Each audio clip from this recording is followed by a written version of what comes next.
नमस्कार दोस्तों, आदर्श technical classes में आपका हार्दिक स्वागत है। दोस्तों, अपनी जो सीरीज चल रही है वो है 21 दिन 21 मैराथन। 21 दिन 21 मैराथन। तो यहाँ पे ALP CBT2 और इलेक्ट्रीशियन जो प्रीवियस ईयर MCQ है तो इस पर लेकर आए हैं। आज छठी क्लास है, 5 क्लास हो चुकी है दोस्तों। आप प्लेलिस्ट पर जाकर उनको भी देख सकते हो।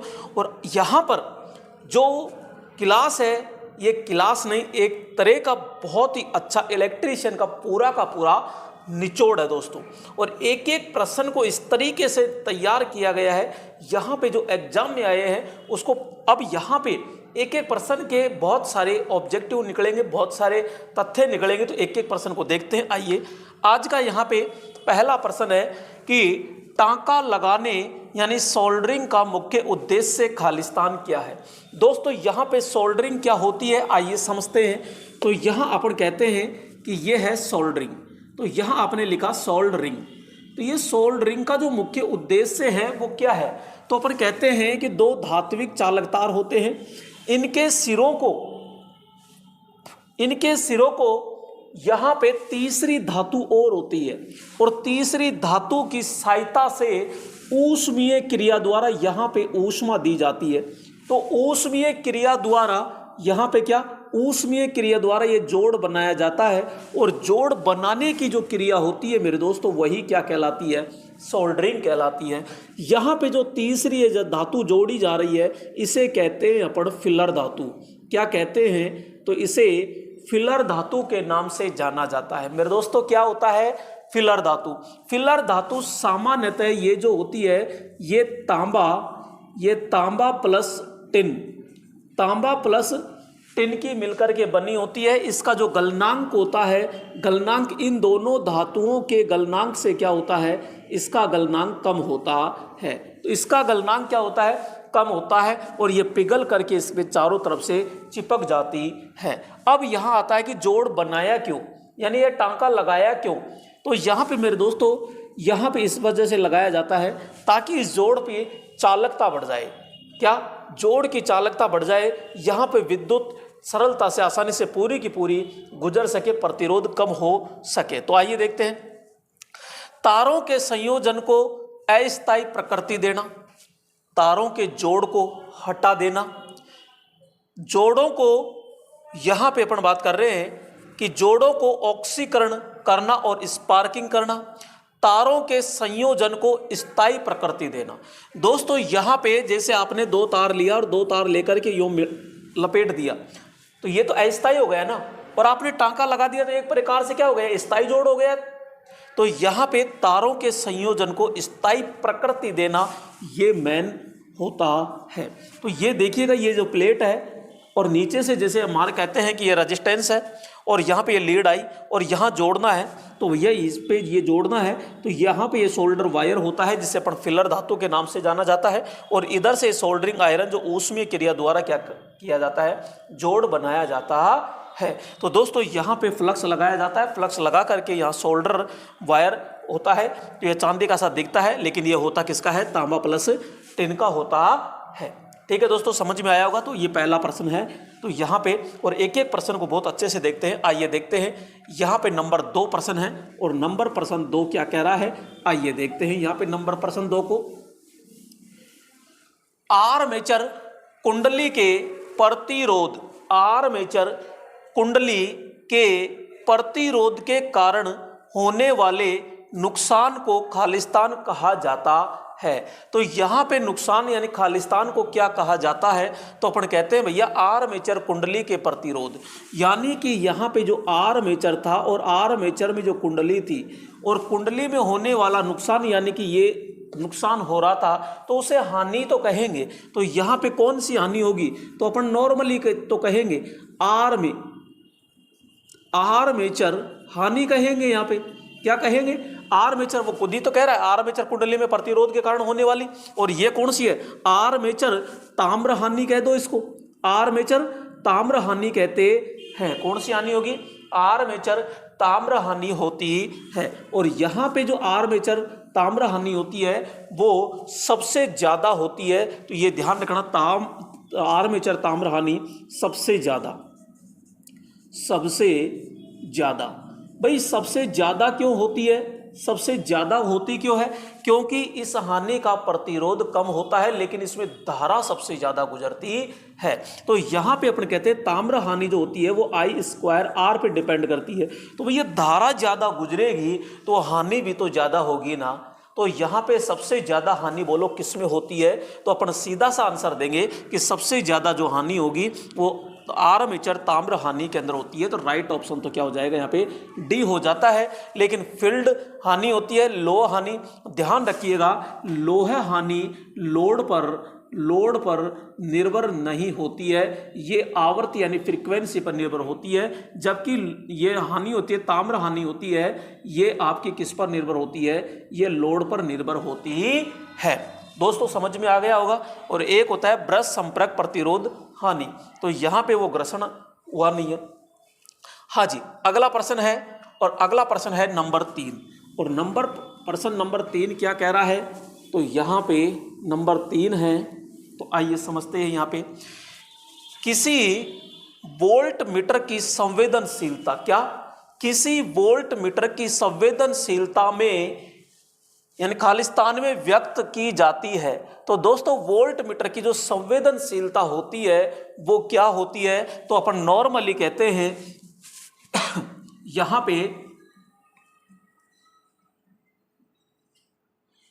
वोल्ट प्रति ओम होता है, ओम प्रति वोल्ट होता है, वोल्ट प्रति एम्पियर होता है, और एम्पियर प्रति यहां पे सेकंड होता है। तो अपन कहते हैं कि भैया प्रतिरोध, क्या प्रतिरोध तथा वोल्टेज, प्रतिरोध तथा वोल्टेज का जो अनुपात होता है वही क्या कहलाती है, तो अपन कहेंगे संवेदनशीलता कहलाती है।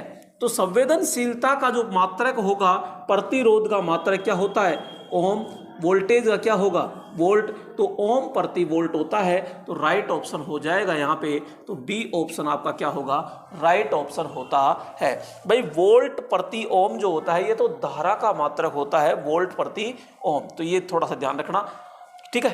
अगला प्रश्न लीजिएगा, और अगला प्रश्न आ चुका है यहाँ पे, और अगला प्रश्न कौन सा है, नंबर 4 है। और नंबर 4 क्या कह रहा है, तो यहाँ पे एक पीएमएमसी उपकरण में मूविंग सिस्टम के स्पिंडल को खालिस्तान की मदद से दोनों तरफ से सहारा मिलता है। दोस्तों यहाँ पे एक ये दिखाया गया है, तो ये पीएमएमसी क्या है, एक यंत्र है, और यंत्र है तो उसका स्पिंडल है। मैं थोड़ा सा अपनी तरफ से बना रहा हूँ यहाँ पे। पीएमएमसी का मतलब होता है परमानेंट मैग्नेट मूविंग कॉइल यंत्र। दोस्तों ये जो यंत्र होता है ये आपका केवल किस पर काम करता है, डीसी पर काम करता है। इसका जो पैमाना होता है वो कैसा होता है, तो अपन कहेंगे इसका पैमाना होता है रेखिक। कैसा होता है, रेखिक होता है। तो यहाँ पे रेखिक होता है। दूसरी तरफ इसके अंदर जो डिफ्लेक्टिंग टॉर्क होता है वो धारा के बिल्कुल क्या होता है, समानुपाती होता है। ठीक है दोस्तों, अब यहाँ पे अपन कहते हैं कि भाई बीचों बीच में क्या होता है, एक धुरा होता है। ठीक है, ये धुरा हो गया, और ये जो धुरा होता है इसी पर क्या लगी होती है, यहाँ पे अपन कहते हैं ये आपका संकेतक लगा होता है। संकेतक कहाँ होता है, तो ये होता है। तो यहाँ पे ये हो गया पैमाना। क्या हो गया मेरे दोस्तों, ये पैमाना हो जाता है। तो यहाँ पे इस प्रकार से अपन इस पैमाने को डिवाइड कर देते हैं। तो ये पैमाना कैसा है, तो अपन कहते हैं भैया ये रैखिक पैमाना होता है। यहाँ पे ये क्या है, तो यहाँ अपन कहते हैं ये संकेतक होता है। क्या होता है, संकेतक होता है। तो ये संकेतक हो गया। ये क्या होता है, तो ये होता है धुरा। ये क्या होता है, धुरा होता है, यानी स्पिंडल होता है। अब ये कह रहा है कि जो स्पिंडल है ये, इस स्पिंडल को मदद करनी है किसकी सहायता से, तो मेरे दोस्तों यहाँ पे 2 बेरिंग लगाए जाते हैं, ऊपर और नीचे। यहाँ पे 2 क्या लगाए जाते हैं, तो यहाँ पे अपन लगाते हैं ये, और ये भी क्या है, ये इनको कहते हैं ज्वेल बेरिंग। क्या कहते हैं, ज्वेल बेयरिंग कहते हैं, बियरिंग कहते हैं। और ये इस जो धुरा है यानी स्पिंडल है इसको सहारा प्रदान करता है। यहाँ पे अब क्या होता है, एक बल होता है जो इसके धक्का देता है जिसे विक्षेपण बल कहते हैं। अब विक्षेपण बल धक्का देने का काम करता है, यानी इसको संकेतक को इस डायल पर चलाने का कार्य कौन सा बल करता है, विक्षेपण बल। लेकिन ये दीवार पर इधर आएगा तो ये दीवार से इधर टकराएगा तो उसे रोकने के लिए एक और बल लगाया जाता है जो विपरीत दिशा में होता है और उसे कहते हैं नियंत्रण बल। वो नियंत्रण बल किसके द्वारा लगाया जाता है, तो यहाँ पे कहते हैं कि एक स्प्रिंग होती है और एक यहाँ पे होती है, तो ये स्प्रिंग तो एक तो होती है जीरो एडजस्टेबल होती है, यानी कि संकेतक को जीरो पर रखने के लिए, क्योंकि यहाँ पे दो स्प्रिंग होती है, दोनों एक दूसरे के विपरीत कार्य करती है मेरे दोस्तों। स्प्रिंग का पहला कार्य होता है नियंत्रण बल पैदा करना और दूसरा कार्य होता है कि अंदर तक सप्लाई प्रदान करना होता है। तो यहाँ पे ये चीज़ ध्यान रखिएगा। तो यहाँ आपसे पहला क्वेश्चन पूछा है, उसका जवाब आपको मिल चुका होगा कि स्पिंडल को किसकी सहायता से मदद करते हैं, तो यहाँ पे अपन कहेंगे ज्वेल बेरिंग की सहायता से यहाँ मदद करते हैं। दूसरी चीज़ अपन कहते हैं कि ये स्थायी चुंबक इसके अंदर प्रयोग करते हैं, बीच में घूमने वाला भाग होता है और ये जो घूमने वाला भाग होता है इसके ऊपर ये क्या है, देखो रेड सी है, तो ये कॉइल है और ये चलने वाली कॉइल होती है। बोलो आपको समझ में आ रहा है मेरे दोस्तों यहाँ पे, ठीक है। तो यहाँ पे आपका क्या हो जाएगा, तो अपन सीधा सा कहेंगे कि भैया यहाँ पे ज्वेल बेरिंग हम प्रयोग करते हैं। और ज्वेल बेरिंग हमेशा कितने लगाए जाते हैं, तो यहाँ पे 2 ज्वेल बेरिंग लगाए जाते हैं। अगला प्रश्न देखिएगा, और यहाँ पे अगला प्रश्न आ चुका है मेरे दोस्तों 5 नंबर, और 5 नंबर प्रश्न क्या कह रहा है, आइए 5 नंबर का भी अपन पोस्टमार्टम कर देते हैं। और यहाँ पे 5 नंबर प्रश्न है, तो एक एक प्रश्नों का खात्मा करेंगे यहाँ पे। तो ये क्या कह रहा है कि एक इलेक्ट्रॉन का चार्ज कितना होता है। तो भैया यहाँ पे एक इलेक्ट्रॉन का चार्ज पूछ रहा है कि यहाँ पे अपन कहते हैं जैसे Q बराबर CV होता है, तो ये कह रहा है यहाँ पे आप जैसे कि अपन बात करते हैं एक इलेक्ट्रॉन, तो यहाँ पे इलेक्ट्रॉन और इलेक्ट्रॉन में जो चार्ज होता है वो कितना होता है, तो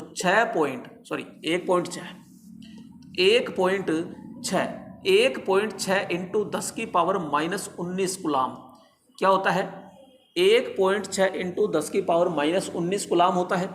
जबकि यहाँ पे अपन ये भी कहते हैं कि 1 एम्पियर में कितने इलेक्ट्रॉन होते हैं, तो 6.25 इंटू 10 की पावर 18 इलेक्ट्रॉन्स होते हैं।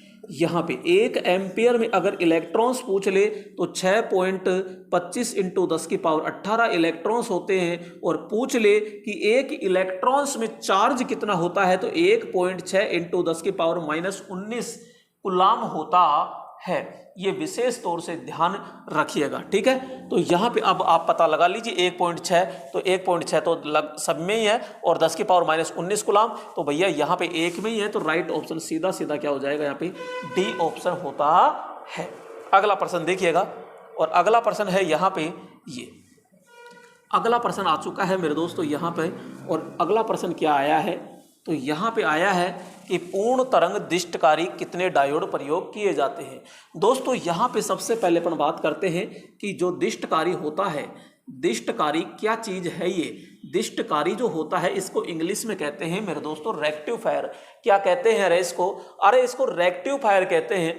जो ये रेक्टिफायर होता है इसका एक ही काम होता है कि एसी को किस में बदल देता है, तो ये डीसी में बदल देता है। एसी को किस में चेंज कर देता है, तो ये डीसी में चेंज कर देता है। और यहाँ पे एसी को डीसी में बदलने की जो क्रिया होती है वो रेक्टिफिकेशन कहलाती है। अरे क्या कहलाती है, तो अपन कहेंगे रेक्टिफिकेशन कहलाती है, रेक्टिफिकेशन कहलाती है। तो ये रेक्टिफिकेशन कहलाती है। बोलो क्या कहलाएगी, रेक्टिफिकेशन कहलाती है। दूसरी चीज अपन ये कहते हैं कि जो दिष्टकारी होता है यहाँ पे जो आउटपुट मिलेगा वो आउटपुट कैसा मिलता है, तो अपन कहेंगे आउटपुट डीसी मिलता है। लेकिन ये जो डीसी होता है ये कैसा होता है, तो अपन कहते हैं ये पल्सेटिंग प्रकार का होता है। अरे ये कैसा होता है, तो ये पल्सेटिंग होता है, ये पल्सेटिंग डीसी होती है। अब यहाँ पे ये प्रकार कितने होते हैं, तो ये सिंगल फेज के अंदर कितने प्रकार होते हैं, तो अपन कहते हैं ये सिंगल फेज के अंदर 3 प्रकार के होते हैं। एक होता है मेरे दोस्तों यहाँ पे हाफ वेव, एक होता है यहाँ पे फुल वेव, और एक होता है यहाँ पे ब्रिज। कैसा होता है, ब्रिज होता है। यहाँ पे ध्यान रखिएगा कि जो हाफ वेव होता है उसमें डायोड की संख्या 1 होती है, फुल होता है इसमें 2 होती है, और ब्रिज के अंदर कितनी होती है, 4 डायोड होते हैं। मैं बात करूंगा यहाँ पे हाफ वेव की दक्षता की, तो ये 40.6% होती है। अरे कितनी होती है, तो यहाँ पे 40.6% होती है। एक एक परसेंट को नींबू की तरह नचोड़ना है, ये चीज़ ध्यान रखिएगा मेरे दोस्तों। यहाँ पे 40.6 हो गई, और तो फुल वेव की दक्षता कितनी होती है, तो यहाँ पे अपन कहेंगे फुल वेव की जो दक्षता होती है वो 81.6% होती है। और भाई साहब ब्रिज की बात करते हैं तो यहाँ ब्रिज की भी कितनी होती है, तो 81.6% होती है। मेरे रसगुल्लो ध्यान रखिएगा, एक एक पॉइंट को तरीके से पढ़ना है। तो यहाँ पे 81.6% होती है। अब आगे बात करते हैं कि यहाँ पे हाफ वेव, फुल वेव और ब्रिज। यहाँ पे आपसे पूछता है कि भैया आउटपुट फ्रीक्वेंसी कितनी होती है। अरे आउटपुट फ्रीक्वेंसी कितनी होगी, तो हाफ वेव की बात करते हैं तो जितनी इनपुट में होती है उतनी बराबर होती है। तो यहां बात करते हैं कि यहां पे इनपुट के बराबर होती है, इनपुट के क्या होती है, बराबर होती है। और यहां पे बात करते हैं तो भैया इनपुट से दुगुनी, यहां पे बात करते हैं कि इनपुट में जो भी होगी उसकी कितनी हो जाती है, दुगुनी होती है। और पड़ोसी भी कहता है कि भाई मैं भी तेरे बराबर ही हूं, कोई दिक्कत नहीं है यहाँ पे। तो ये पूरा का पूरा टंटा अपन ने समझ लिया है। यहाँ पे ये चीज़ ध्यान रखिएगा। और यहाँ पे कह रहा है कि पूर्ण तरंग दिष्टकारी में कितने डायोड है, यहाँ से तुरंत समझ गए 4 होते हैं। लेकिन इसका बड़ा कैसे होता है, तो यहाँ पे अपन कहते हैं 1 डायोड, 2 डायोड, 3 डायोड और ये 4 डायोड होते हैं।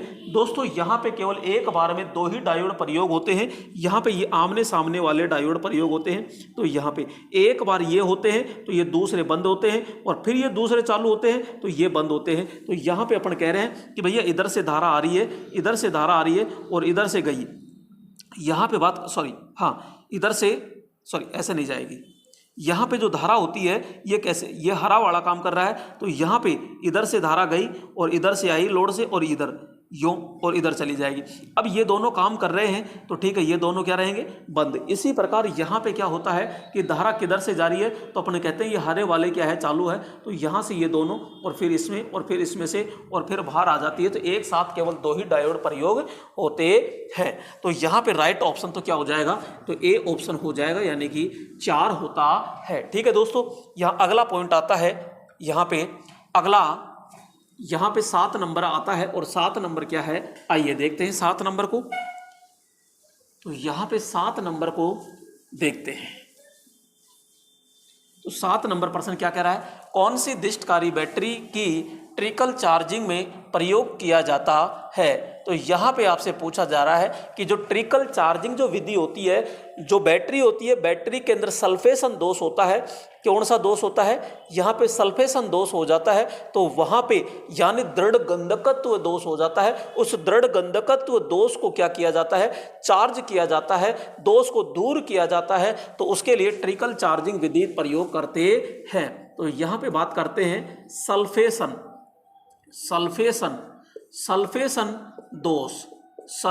दोष दूर करने के लिए,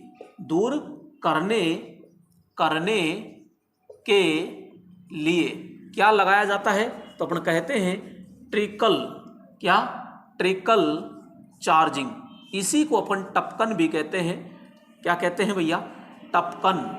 तो ये टपकन भी कहते हैं। और इसी को अपन विध्वंस भी कहते हैं। क्या कहते हैं, इसे विध्वंस भी कहते हैं। ये चार्जिंग विधि होती है। और चार्जिंग में AC टू क्या करते हैं, DC करते हैं। तो इस DC को बदलने के लिए कौन सा प्रयोग किया जाता है, तो अपन कहते हैं ब्रिज रेक्टिफायर प्रयोग करते हैं। कौन सा, तो यहाँ पे ब्रिज रेक्टिफायर प्रयोग करते हैं। ब्रिज रेक्टिफायर हम प्रयोग करते हैं। तो राइट ऑप्शन क्या हो जाएगा, यहाँ पे C हो जाता है। क्लियर मेरे दोस्तों यहाँ पे, तो ये चीज ध्यान रखिएगा। अगला आता है यहाँ पे 8 नंबर। और 8 नंबर आता है तो ये क्या है, आइए देखते हैं 8 नंबर में। तो यहाँ पे 8 नंबर में क्या आता है, 8 नंबर प्रश्न। और 8 नंबर को भी ध्यान से देखिएगा। कम मान के प्रतिरोध के मापन की सबसे अधिक सामान्य विधि कौन सी होती है। दोस्तों इसका मतलब प्रतिरोध का मापन करना है। दोस्तों यहाँ पे समझिएगा, यहाँ पे अपन बात करते हैं मापन भी किसका, तो प्रतिरोध का। तो यहाँ पे अपन बात करते हैं प्रतिरोध मापन। पहला अपन ने लिखा यहाँ पे निम्न, क्या, निम्न प्रतिरोध, निम्न प्रतिरोध। दूसरा लिखा अपन ने यहाँ पे मध्यम, क्या लिखा, मध्यम प्रतिरोध। और मेरे दोस्तों यहाँ पे तीसरा लिखा अपन ने क्या, तीसरा क्या है, तो अपन कहेंगे उच्च प्रतिरोध। जो निम्न प्रतिरोध होता है वो 1 ओम से कम होता है, 1 ओम तक कह दीजिए, 1 ओम से क्या होता है, कम होता है। यहाँ पे बात करते हैं, ये होता है 100 किलो ओम तक, 100 किलो ओम तक होता है। और यहाँ पे बात करते हैं उच्च प्रतिरोध की, तो भैया उच्च प्रतिरोध होता है 100 किलो ओम से अधिक, 100 किलो ओम से अधिक होता है। तो ये 100 किलो ओम से क्या हो जाएगा, अधिक होता है। नेक्स्ट बात करते हैं निम्न प्रतिरोध को मापने की जो विधि होती है, सर्वश्रेष्ठ सबसे शुद्ध मापता है, वो मापता है केल्विन। क्या मापता है, केल्विन। तो यहाँ पे केल्विन ब्रिज होता है। यहाँ पे मध्यम प्रतिरोध को मापने की जो सबसे बेस्ट विधि है तो वो कौन सी होती है, तो यहाँ पे बात करते हैं व्हीट स्टोन। कौन सी होती है, व्हीट स्टोन विधि होती है। नेक्स्ट बात करते हैं उच्च प्रतिरोध को मापने की सबसे सर्वश्रेष्ठ विधि होती है, तो वो कौन सी होती है, तो अपन कहते हैं मेगर होता है। को क्या होता है, ये मेगर होता है। और जो मेगर भाई साहब है ये सीधा का सीधा मेगा ओम के अंदर मापता है। और मेगर जो होता है ये इंसुलेशन, क्या, इंसुलेशन प्रतिरोध को क्या करता है, मापता है। इंसुलेशन प्रतिरोध को मापता है, किस में मापता है, मेगा ओम के अंदर मापता है। तो ये सबसे उच्च पूछे तो मेगर, व्हीट स्टोन पूछे तो मध्यम, और यहाँ केल्विन ब्रिज पूछे तो क्या है, सबसे निम्न। तो कम मान का प्रतिरोध मापने की सबसे अधिक सामान्य विधि कौन सी है, तो सीधा कहेंगे कि केल्विन डबल ब्रिज कह दीजिए। तो केल्विन आप तो याद रखिएगा, मिलेगा ही 100%। तो यहाँ पे ये डी, व्हीट स्टोन पूछ ले तो सीधा अपन क्या ठोकेंगे कि यहाँ मध्यम है, पोटेंशियोमीटर भी मध्यम है, और वोल्ट मीटर भी आपका मध्यम में ही आता है, कोई दिक्कत नहीं है। तो यहाँ पे केल्विन ब्रिज जो सबसे शुद्ध मान को मापता है। अगला प्रश्न देखिएगा, और अगला प्रश्न आ चुका है मेरे दोस्तों, यहाँ पे क्या आ चुका है, तो यहाँ पे 9 नंबर। और 9 नंबर क्या कह रहा है, तो 9 नंबर को आराम से देखिएगा दोस्तों, संख्या पे ध्यान मत दीजिएगा, यहाँ पे एक एक पॉइंट क्लियर होता जा रहा है। अगर संख्या ही आपको गिननी है तो ध्यान रखिएगा 1 घंटे के अंदर में कम से कम, ज़्यादा नहीं तो 150 प्रश्न करवाने की भी ताकत रखता हूँ, इस चीज़ को ध्यान रखिएगा। लेकिन वहाँ पे कोई मतलब नहीं है ताकि अपन कोई 150 प्रश्न में से 20 भी नहीं समझ में आए, तो ये चीज ध्यान रखिएगा। यहाँ पे चाहे अपन 20 या 50 क्वेश्चन ही, चाहे 50 क्वेश्चन ही पर डे निकाले, लेकिन वहाँ 50 क्वेश्चन से रिलेटेड 50 के साथ में 5-5 क्वेश्चन पढ़े तो 250 प्रश्न होते हैं मेरे दोस्तों। इस चीज को भी ध्यान में रखा करो आप। हाँ जी, निम्न में से किस मीटर का स्केल लीनियर होता है, लीनियर बोले तो अपन कहेंगे रेखिक होता है। मेरे दोस्तों यहाँ पे ध्यान रखिएगा, जहां पे डिफ्लेक्टिंग टॉर्क होता है, डिफ्लेक्टिंग टॉर्क धारा के समानुपाती होता है, वहां पे रेखिक होता है। क्या होता है, रेखिक होता है। और जहां पे डिफ्लेक्टिंग टॉर्क क्या होता है, धारा के वर्ग के समानुपाती होता है, वहां पे क्या होता है, अरेखिक होता है, अरेखिक। ध्यान रखिएगा, अरेखिक होता है। ये जो रेखिक होंगे, ध्यान रखना, अरेखिक को जितने भी आपके ऊष्मा देते हैं या ऊष्मीय सिद्धांत पर काम करते हैं, उन सबका क्या होगा, अरेखिक पैमाना होता है। तो यहाँ पे thermocouple, moving iron, hot wire और मूविंग कॉइल मीटर। बहुत अच्छा प्रश्न है दोस्तों। थर्मोकपल जो यंत्र होता है, यहाँ पे थर्मोकपल जो यंत्र की बात करते हैं वो आपका इस प्रकार से होता है। यहाँ पे एक मिली वोल्ट मीटर लगाया जाता है, यहाँ पे इस प्रकार से होता है। तो यहाँ पे और इसके 2 अलग अलग ये होते हैं, और यहाँ पे अपन ये वायर लपेट कर करते हैं। ये होता है MI यानी मूविंग आयरन, जो आपका AC और DC दोनों पर कार्य करता है, AC और DC दोनों पर कार्य करता है। ये भी आपका दोनों पे कार्य करता है और ये भी दोनों पे कार्य करता है। आगे आता है हॉट वायर मीटर। तो ये हॉट वायर जो मीटर है, ये भी मेरे दोस्तों किस पर काम करता है, AC DC दोनों पे काम करता है, ऊष्मीय सिद्धांत पर कार्य करता है। ये ऊष्मीय सिद्धांत पर काम करता है, ध्यान रखना। और ये आपके तापांतर यानी पीजो इलेक्ट्रिक प्रभाव पर काम करता है। किस पर काम करेगा, तो अपन कहेंगे कि ये जो होता है पीजो इलेक्ट्रिक प्रभाव, पीजो इलेक्ट्रिक प्रभाव पर काम करता है। ये हॉट वायर होता है, ये आपका ऊष्मीय किस पर काम करता है, ऊष्मीय सिद्धांत पर काम करता है। और मूविंग कॉइल होती है, यानी कि एमसी यंत्र होता है, पूरा नाम बोले तो पीएमएमसी यंत्र होता है, परमानेंट मूविंग कॉइल यंत्र होता है। तो यहाँ पे जो एमसी कॉइल होता है, इसका पैमाना थोड़ी देर पहले शायद पहला या दूसरा प्रश्न आया था, तो वहाँ पर भी मैंने बताया था कि इसका जो पैमाना होता है वो पैमाना कैसा होता है, तो अपन कहते हैं रेखिक होता है। कैसा होता है, रेखिक होता है। रेखिक का मतलब होता है कि यहाँ शुरू से एंड तक जो गैप होता है वो बिल्कुल क्या होता है, बराबर बराबर होता है। इसमें जो इस नियंत्रण बल यूज करते हैं, तो नियंत्रण बल के लिए स्प्रिंग विधि यूज करते हैं, और अवमंदक के लिए एडी अवमंदक प्रणाली अपन प्रयोग करते हैं। तो ये सबसे बेस्ट विधि होती है, तो ये ध्यान रखिएगा। और ध्यान रखिएगा ये केवल डीसी पर काम करता है। किस पर काम करता है, डीसी पर कार्य करता है। ठीक है, तो राइट ऑप्शन क्या हो जाएगा, डी ऑप्शन होता है। अगला प्रश्न आता है यहाँ पे 10 नंबर, और 10 नंबर क्या कह रहा है, आइए 10 नंबर को ध्यान से देखिएगा। तो यहाँ पे 10 नंबर जो है वो क्या है, तो यहाँ 10 नंबर है कि औद्योगिक नियंत्रण परिपथ है भैया, वो परिपथ में सबसे अधिक उपयोग होने वाली युक्ति कौन सी है। एक होता है डायोड, एक होता है एफईटी, एक होता है यूजेटी, और एक होता है एससीआर। दोस्तों यहाँ पे अगर मैं डायोड की बात करता हूँ तो सीधा सा होता है कि ये डायोड होता है, और ये डायोड होता है तो ये एनोड होता है, और ये क्या होता है, कैथोड होता है। ये क्या काम करता है, ये ओनली फॉर AC टू क्या करता है, DC काम करता है, और ये एक स्विचिंग का कार्य भी करता है। किसका काम करता है, स्विचिंग का कार्य करता है, यानी परिपथ को ऑन ऑफ करने का कार्य भी करता है। एफईटी की बात करते हैं तो मेरे दोस्तों यहाँ पे इस प्रकार से होता है, यहाँ ड्रेन होता है, यहाँ सोर्स होता है, और यहाँ पे गेट होता है। यहाँ पे यूनी जंक्शन ट्रांजिस्टर होता है, तो ये यूनी जंक्शन जो ट्रांजिस्टर होता है ये इस प्रकार से होता है। यहाँ पे एक कलेक्टर होता है, एक क्या होता है, ये कलेक्टर होता है, एक एमिटर होता है, और यहाँ पे एक क्या होता है, बेस होता है। एससीआर की अगर मैं बात करता हूँ दोस्तों, तो यहाँ पे इस प्रकार से एससीआर होता है, ये इस प्रकार से। यहाँ पे ये 3 पॉइंट होते हैं, यहाँ पे एनोड, कैथोड और गेट। एनोड, कैथोड और क्या होता है, गेट होता है। इसके अंदर यहाँ पे PN, तो यहाँ पे गेट होता है, ये एनोड होता है, और ये क्या होता है, कैथोड होता है। एनोड, कैथोड और ये गेट होता है, ये एससीआर होता है। तो ये सबसे ज़्यादा प्रयोग होने वाला उपकरण होता है, कौन, एससीआर होता है। ये केवल एक दिशीय होता है। कितना दिशीय होगा, ये एक दिशीय होता है, तो ये ध्यान रखिएगा।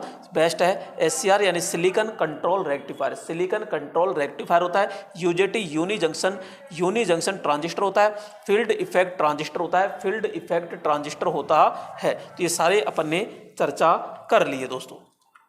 अगला आता है यहाँ पे, और अगला क्या आ रहा है, तो यहाँ पे 11 नंबर है। तो 11 नंबर को भी अपन ध्यान से पढ़ते हैं कि शुद्ध इंडक्टिव परिपथ में धारा होती है।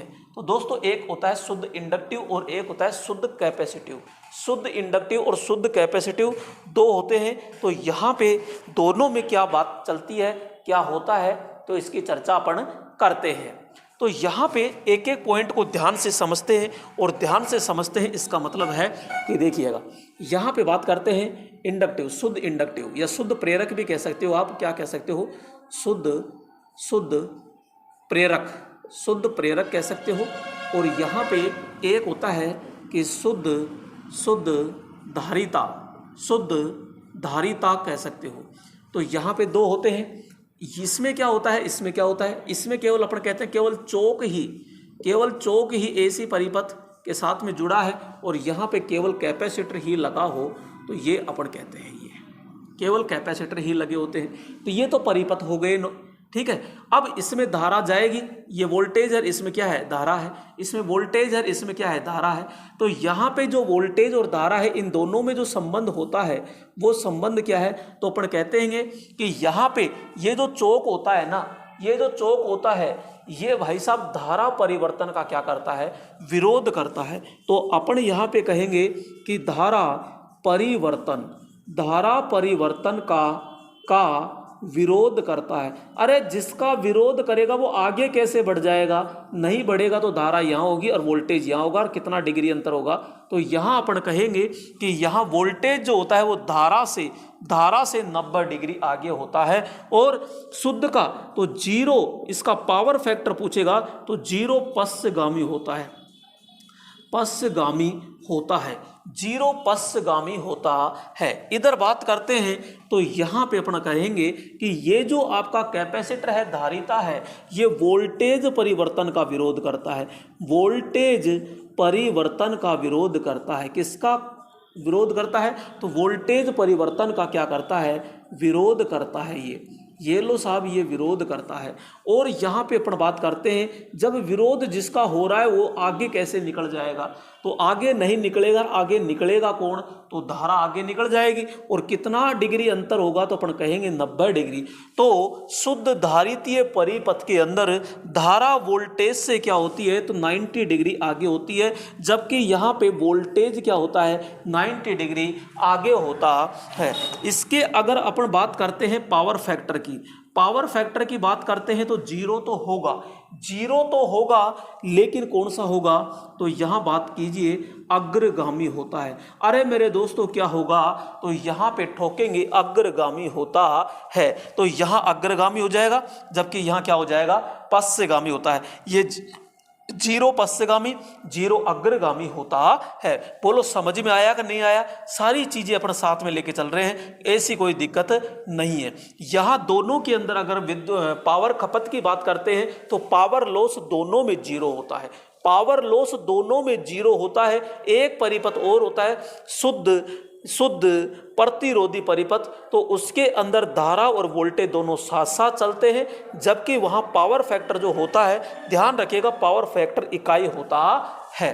तो यहां पे अब देख ली किसका पूछा? शुद्ध इंडक्टिव। और शुद्ध इंडक्टिव में 90 डिग्री, तो किसके बारे में? धारा के बारे में पूछ रहा है। तो धारा वोल्टेज से 90 डिग्री पीछे होती है, तो धारा 90 डिग्री से पश्चगामी होती है। तो भाई धारा वोल्टेज से पश्चगामी होती है, पश्चगामी तो होगी, धारा 90 डिग्री से पश्चगामी होती है, सीधी सी बात है। अग्रगामी तो होगी नहीं, फेज में होगी नहीं, वोल्टेज के साथ कोण नहीं बनाएगी। लेकिन यहाँ पे बिल्कुल क्लियर दे दिया कि 90 डिग्री से पश्चगामी होती है। पश्चगामी का मतलब होगा यहाँ वोल्टेज से पश्चगामी है, राइट ऑप्शन क्या हो जाएगा? ये। अगर यहाँ इंडक्टिव की जगह क्या दे देता, वो अगर धारिता दे देता, तो फिर अपन करते अग्रगामी होता है। तो ये चीज ध्यान रखिएगा। और अगर यहाँ इंडक्टिव की जगह प्रतिरोध दे देता, तो फिर अपन कहते हैं फेज में होती है, यानी दोनों साथ साथ होती ही है। ठीक है दोस्तों, अगला प्रश्न। और अगला प्रश्न आता है यहाँ पे ये, तो अगला प्रश्न आता है 12 नंबर। और 12 नंबर क्या है? तो कमेंट में आप जल्दी से क्या बताइएगा? आंसर बताइएगा। बहुत ही छोटा सा प्रश्न है, ऐसी कोई दिक्कत नहीं है जो आपको नहीं आता है।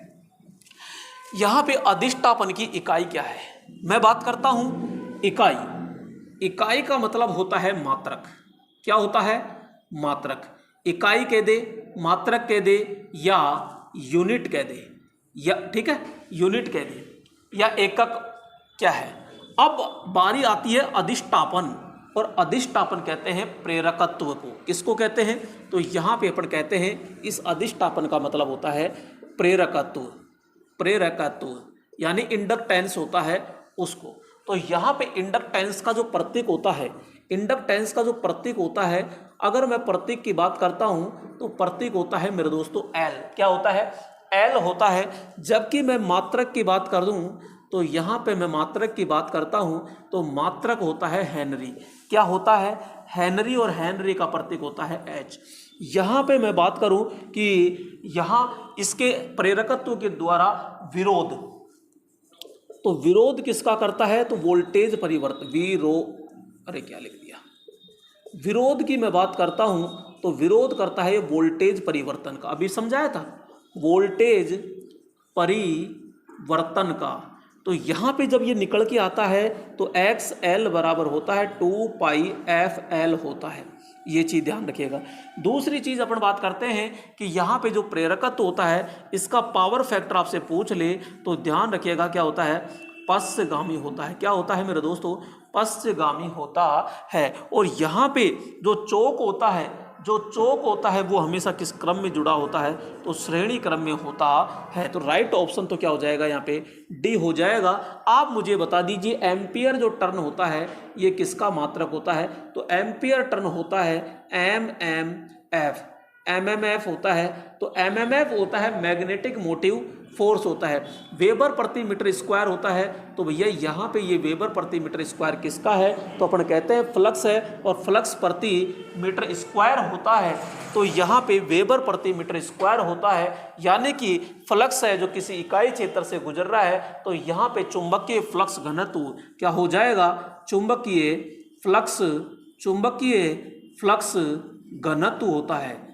चुंबकीय फ्लक्स घनत्व होता है। और मेरे दोस्तों यहाँ पे अगर मैं वेबर की बात करूँ ओनली फॉर, तो यहाँ पे क्या होता है? ये फ्लक्स होता है। क्या होता है? ये फ्लक्स होता है जिसको अपन फाई से डिनोट करते हैं। ये फाई होता है। चुंबकीय फ्लक्स का जो प्रतीक होता है वो क्या होता है? ये बी होता है। तो यहाँ पे सबके बारे में अपन ने पढ़ लिया। इसको AT के द्वारा डिनोट किया जाता है, AT।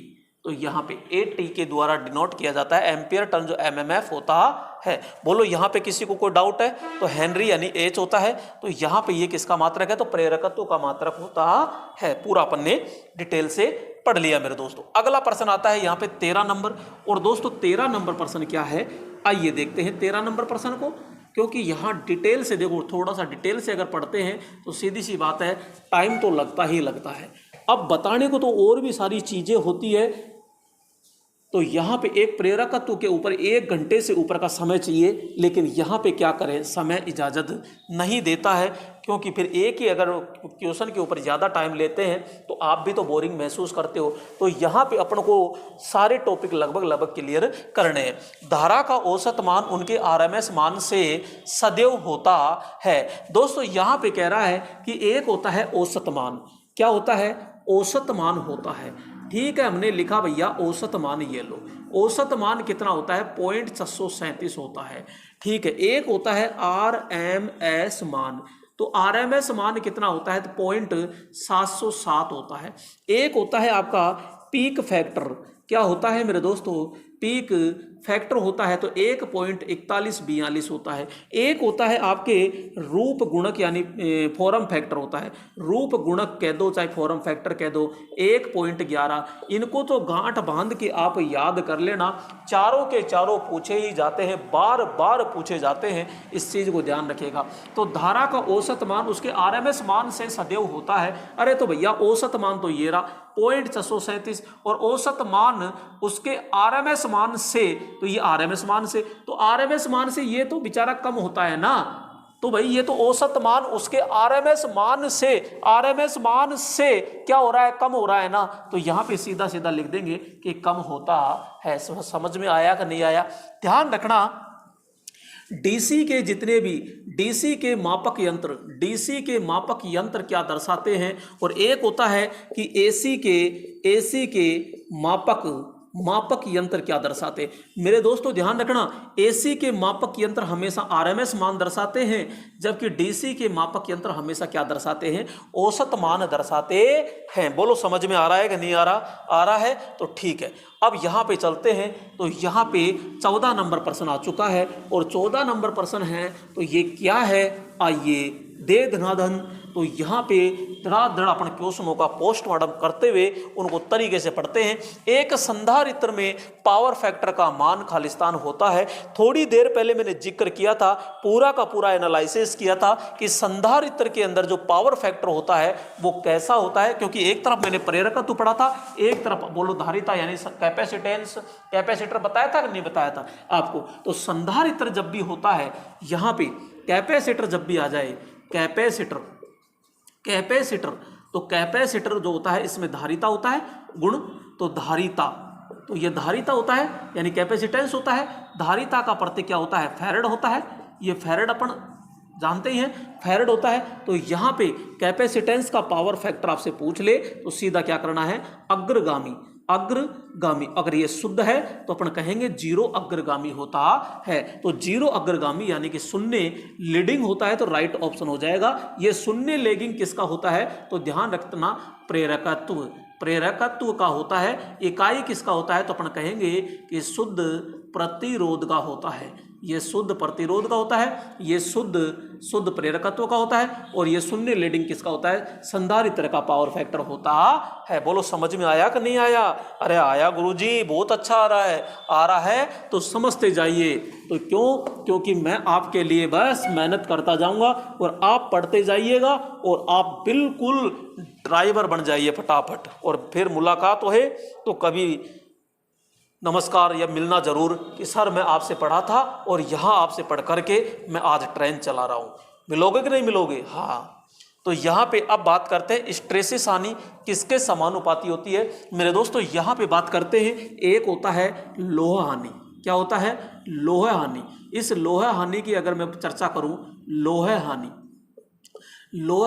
इस लोहा हानि को क्या कहते हैं? इसको हम कहते हैं कोर हानि, इसी को कहते हैं हम क्रोड हानि, क्रोड है ना। इसी को कहते हैं अपन चुंबकन हानि, चुंबकीय हानि, चुंबकन हानि। ये जो हानि होती है ये क्या है? लोड पर निर्भर होती है, इसलिए इसको हम परिवर्तित हानि भी कहते हैं। परिवर्तित हानि भी कहते हैं, इसे हम चल हानि भी कहते हैं, इसे वेरिएबल हानि भी कहते हैं,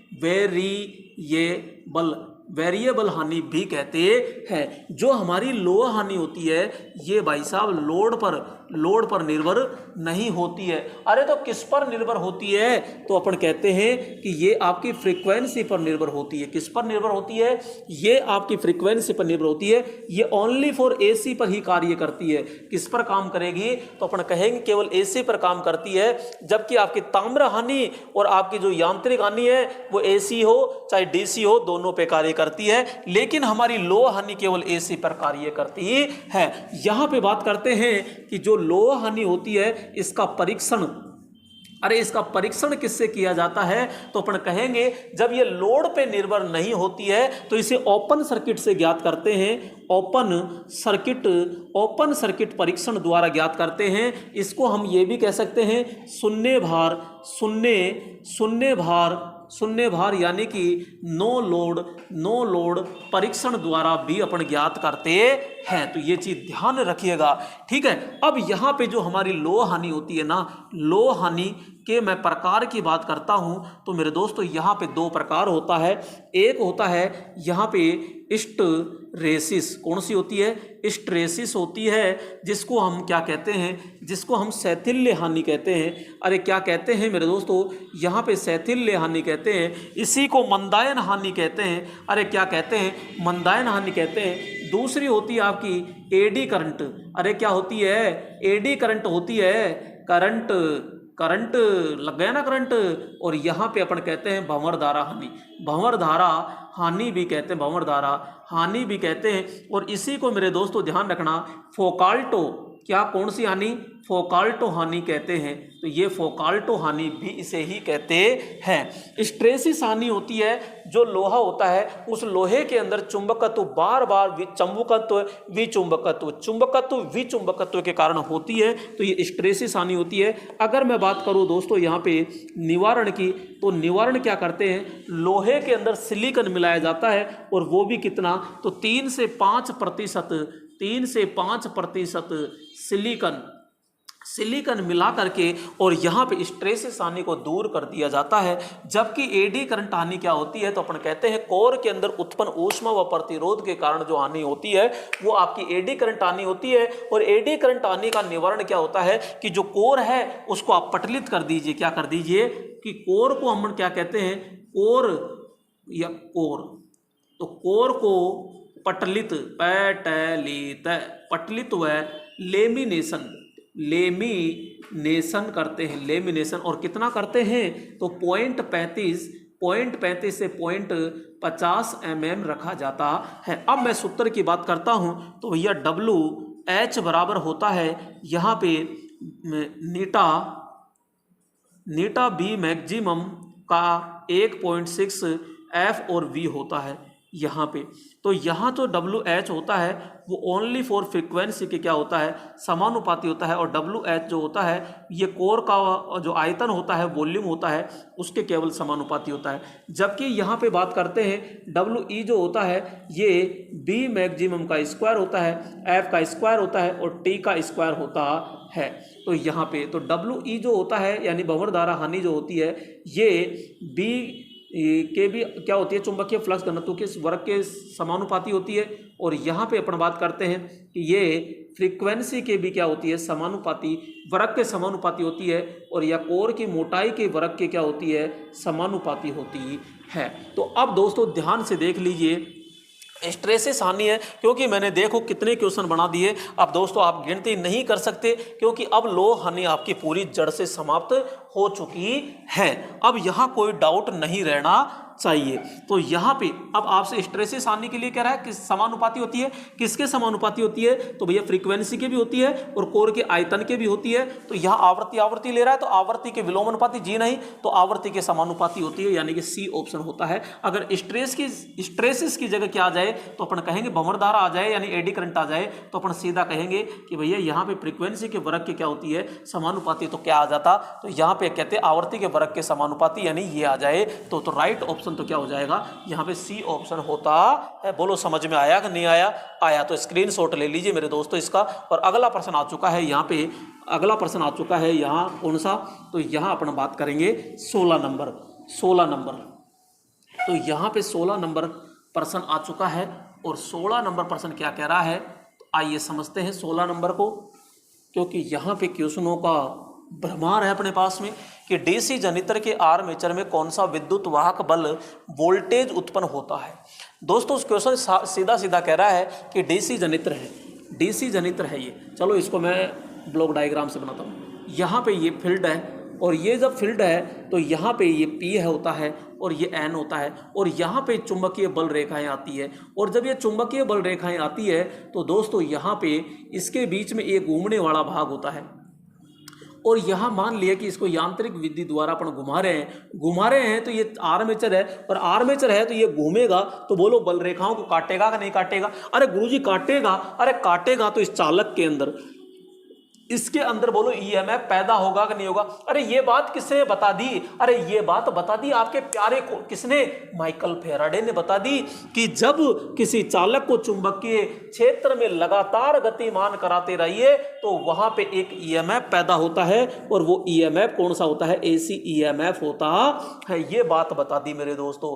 तो यहाँ आर्मेचर के अंदर एसी ईएमएफ उत्पन्न होता है और यहाँ पे एसी ईएमएफ आ चुका है। लेकिन हमें तो चाहिए भैया आउटपुट पर। तो आउटपुट पर क्या चाहिए? तो यहाँ पे अब डिपेंड करता है कि डीसी जनरेटर बना रहे हो या फिर एसी जनरेटर बना रहे हो। तो यहाँ अपन कह रहे हैं डीसी जनरेटर बना रहे हैं। डीसी जनरेटर बना रहे हैं तो मेरे दोस्तों यहाँ लगाया जाता है फिर कम्यूटेटर। क्या लगाया जाता है? तो यहाँ पे होता है कम्यूटेटर होता है। तो यहाँ पे ये कम्यूटेटर अपन ने बना दिया साहब ये। तो यहाँ पे ये कम्यूटेटर किसका बना होता है? तो यहाँ पे आप कमेंट करके बताइएगा कम्यूटेटर किसका बना होता है। तो ये जहाँ मैं बता देता हूँ, स्लिप रिंग फास्फोरस ब्रॉन्ज की बनाई जाती है। तो आप कम्यूटेटर किसका बना होता है कमेंट में जरूर लिखिएगा। अब मेरे दोस्तों यहाँ पे कम्यूटेटर करता क्या है? तो कम्यूटेटर काम कर रहा है कि ये एसी आई है, इस एसी को किस में चेंज कर रहा है? डीसी में। लेकिन डीसी कौन सी होती है? तो बात करेंगे कि ये पल्सेटिंग होती है। कौन सी होती है? ये पल्सेटिंग होती है, यानी कि इस प्रकार से होती है। और ये ऐसा वेव जो मिलता है ये आपके फुल वेव के समान होता है। फुल वेव के समान ये मिलती है। तो फुल वेव रेक्टिफायर के समान ये आपको आउटपुट मिलती है। तो यहाँ पे ये सारी चीजें हैं। तो ये आपसे पूछ रहा है कि आर्मेचर में कौन सा विद्युत वाहक बल है? तो आर्मेचर में तो सीधा आपको मिल गया कि एसी ईएमएफ मिलता है, यानी डीसी ईएमएफ होता है। और यहाँ प्रेरित वोल्टेज होता है, टर्मिनल वोल्टेज होता है, पल्सेटिंग वोल्टेज होता है। तो मेरे दोस्तों मामला तो यहाँ क्या है? डीसी आर्मेचर डीसी ईएमएफ होता है, प्रेरित वोल्टेज होता है।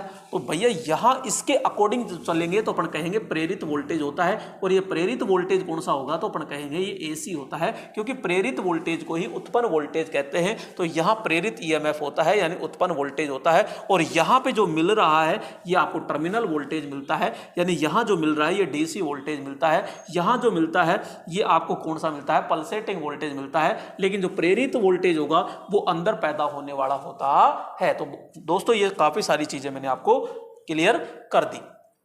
अगला प्रश्न आता है यहाँ पे 17 नंबर, और 17 नंबर प्रश्न क्या आता है तो देखिएगा 17 नंबर प्रश्न।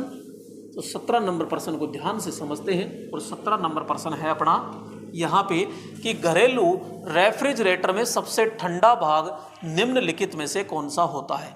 दोस्तों यहाँ पे आपसे बात कर रहा है रेफ्रिजरेटर। तो रेफ्रिजरेटर होता है तो यानी कि अपने इसको कहते हैं फ्रिज। क्या कहते हैं? फ्रिज। और जो फ्रिज होता है ये किस सिद्धांत पर काम करता है तो वाष्पीकरण सिद्धांत पर काम करता है। किस पर काम करता है तो अपन कहेंगे वाष्पीकरण। वाष्पीकरण सिद्धांत पर यह काम करता है। आपसे इसमें पूछे कि इसकी रेटिंग किस में होती है तो रेटिंग बताना इसकी लीटर में होती है। किस में होती है? लीटर के अंदर होती है। इसका आपसे पूछा जाए कि फ्रिज का जो दिल होता है वो दिल कौन सा होता है तो सीधा बताना कि कंप्रेसर को कहते हैं। क्या कहते हैं? कंप्रेसर को कहते हैं। आपसे पूछा जाए कि इस कंप्रेसर के अंदर यानी फ्रिज के अंदर जो मोटर होती है वो मोटर कौन सी होती है तो मेरे दोस्तों ध्यान रखना capacitor. Capacitor start, capacitor start, capacitor capacitor capacitor run motor होती है। Capacitor start, capacitor run motor हम प्रयोग करते हैं। यहाँ पे आपसे पूछा जाए कि गैस कौन सी प्रयोग करते हैं तो गैस यहाँ पे फ्रीऑन गैस प्रयोग करते हैं। फ्रीऑन 11 होती है वैसे। फ्रीऑन गैस अपन क्या करते हैं? प्रयोग करते हैं। तो कंडेंसर, यहाँ वाष्पीकारक, रिसीवर और कंप्रेसर। तो यहाँ पे आपसे पूछा गया है सबसे ठंडा भाग कौन सा होता है तो भैया सबसे ठंडा भाग तो आपका कौन सा होगा? यहाँ पे बी होता है। तो ये चीज ध्यान रखिएगा। कंडेंसर क्या काम करता है? कंडेंसर यहाँ पे क्या काम करता है कि जो अंदर की ऊष्मा होती है उसको द्रव में बदलने का कार्य करता है। ठीक है। कंप्रेसर क्या काम करता है? कंप्रेसर यहाँ गैस को आगे भेजने का कार्य करता है। यहाँ पे धीरे धीरे धीरे धीरे चलाता है, तब के वाष्पीकरण के अंदर क्या होती है? यहाँ सबसे ठंडा भाग ये वाष्पीकरण होता है। एक होता है फ्रीजर बॉक्स जो ऊपर होता है, तो फ्रीजर बॉक्स के चारों ओर होता है वो वाष्पीकरण होता है। तो राइट ऑप्शन हो गया बी होता है। क्वेश्चन क्या क्या पूछ रहा है कि फ्रिज वाष्पीकरण सिद्धांत पर काम करता है, रेटिंग लीटर में होती है, दिल कंप्रेसर होता है, और यहाँ पे जो मोटर होती है capacitor start, capacitor run motor हम प्रयोग करते हैं। गैस इसमें फ्रीऑन गैस अपन प्रयोग करते हैं। अगला प्रश्न लीजिएगा, और अगला प्रश्न आ चुका है मेरे दोस्तों यहाँ पे। अगला प्रश्न जो है, और अगला प्रश्न यहाँ पे बात करते हैं तो ये अगला प्रश्न है कि नाइक्रोम किसका एक मिश्र धातु है। नाइक्रोम किसका एक मिश्र धातु होता है तो यहाँ पे बात करते हैं नाइक्रोम। नाइक्रोम तो ये तो नाइक्रोम जो होता है ये किसका प्रयोग यानी मिश्रण धातु होती है तो अपन कहते हैं निकल।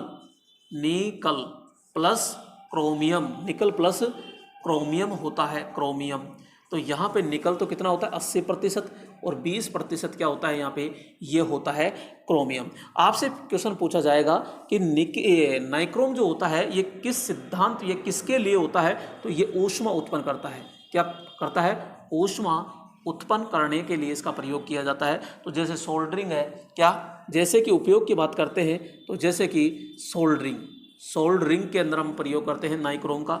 यहाँ पे प्रेस के अंदर प्रयोग करते हैं, हीटर के अंदर प्रयोग करते हैं हीटर, गीजर के अंदर हम प्रयोग करते हैं गीजर। तो काफ़ी जगह इसका प्रयोग करते हैं। तो यहाँ पे ध्यान रखिएगा इसका जो गलनांक होता है लगभग 1400 डिग्री सेंटीग्रेड के समथिंग रखा जाता है, जबकि घरेलू तापमान होता है, घरेलू उपकरणों में हीटिंग का तापमान होता है तो यहाँ पे घरेलू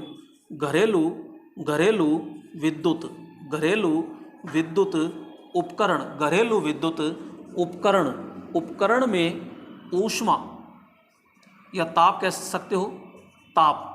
तो ताप कितना होता है तो 550 डिग्री सेंटीग्रेड से लेकर के 900 डिग्री सेंटीग्रेड तक होता है। तो भैया राइट ऑप्शन क्या हो जाएगा तो राइट ऑप्शन हो जाएगा निकल तो होती है 80 और क्रोमियम होता है 20। तो निकल होती है 80 और यहाँ पे 20 ये होता है। तो ए ऑप्शन क्या हो जाएगा यहाँ पे राइट ऑप्शन होता है। बोलो समझ में आया कि नहीं आया? तो यहाँ पे 18 नंबर हो गया। अब आता है 19 नंबर, और 19 नंबर क्या कह रहा है आइए 19 नंबर को समझते हैं। यहाँ पे तो 19 नंबर आ चुका है, और यहाँ पे डायग्राम भी आपको दिखाया गया है किसका? यूपीएस। तो इसका मतलब ये यूपीएस है। तो यूपीएस की फुल फॉर्म क्या होती है तो ध्यान रखना यहाँ पे अनइंटरप्टेबल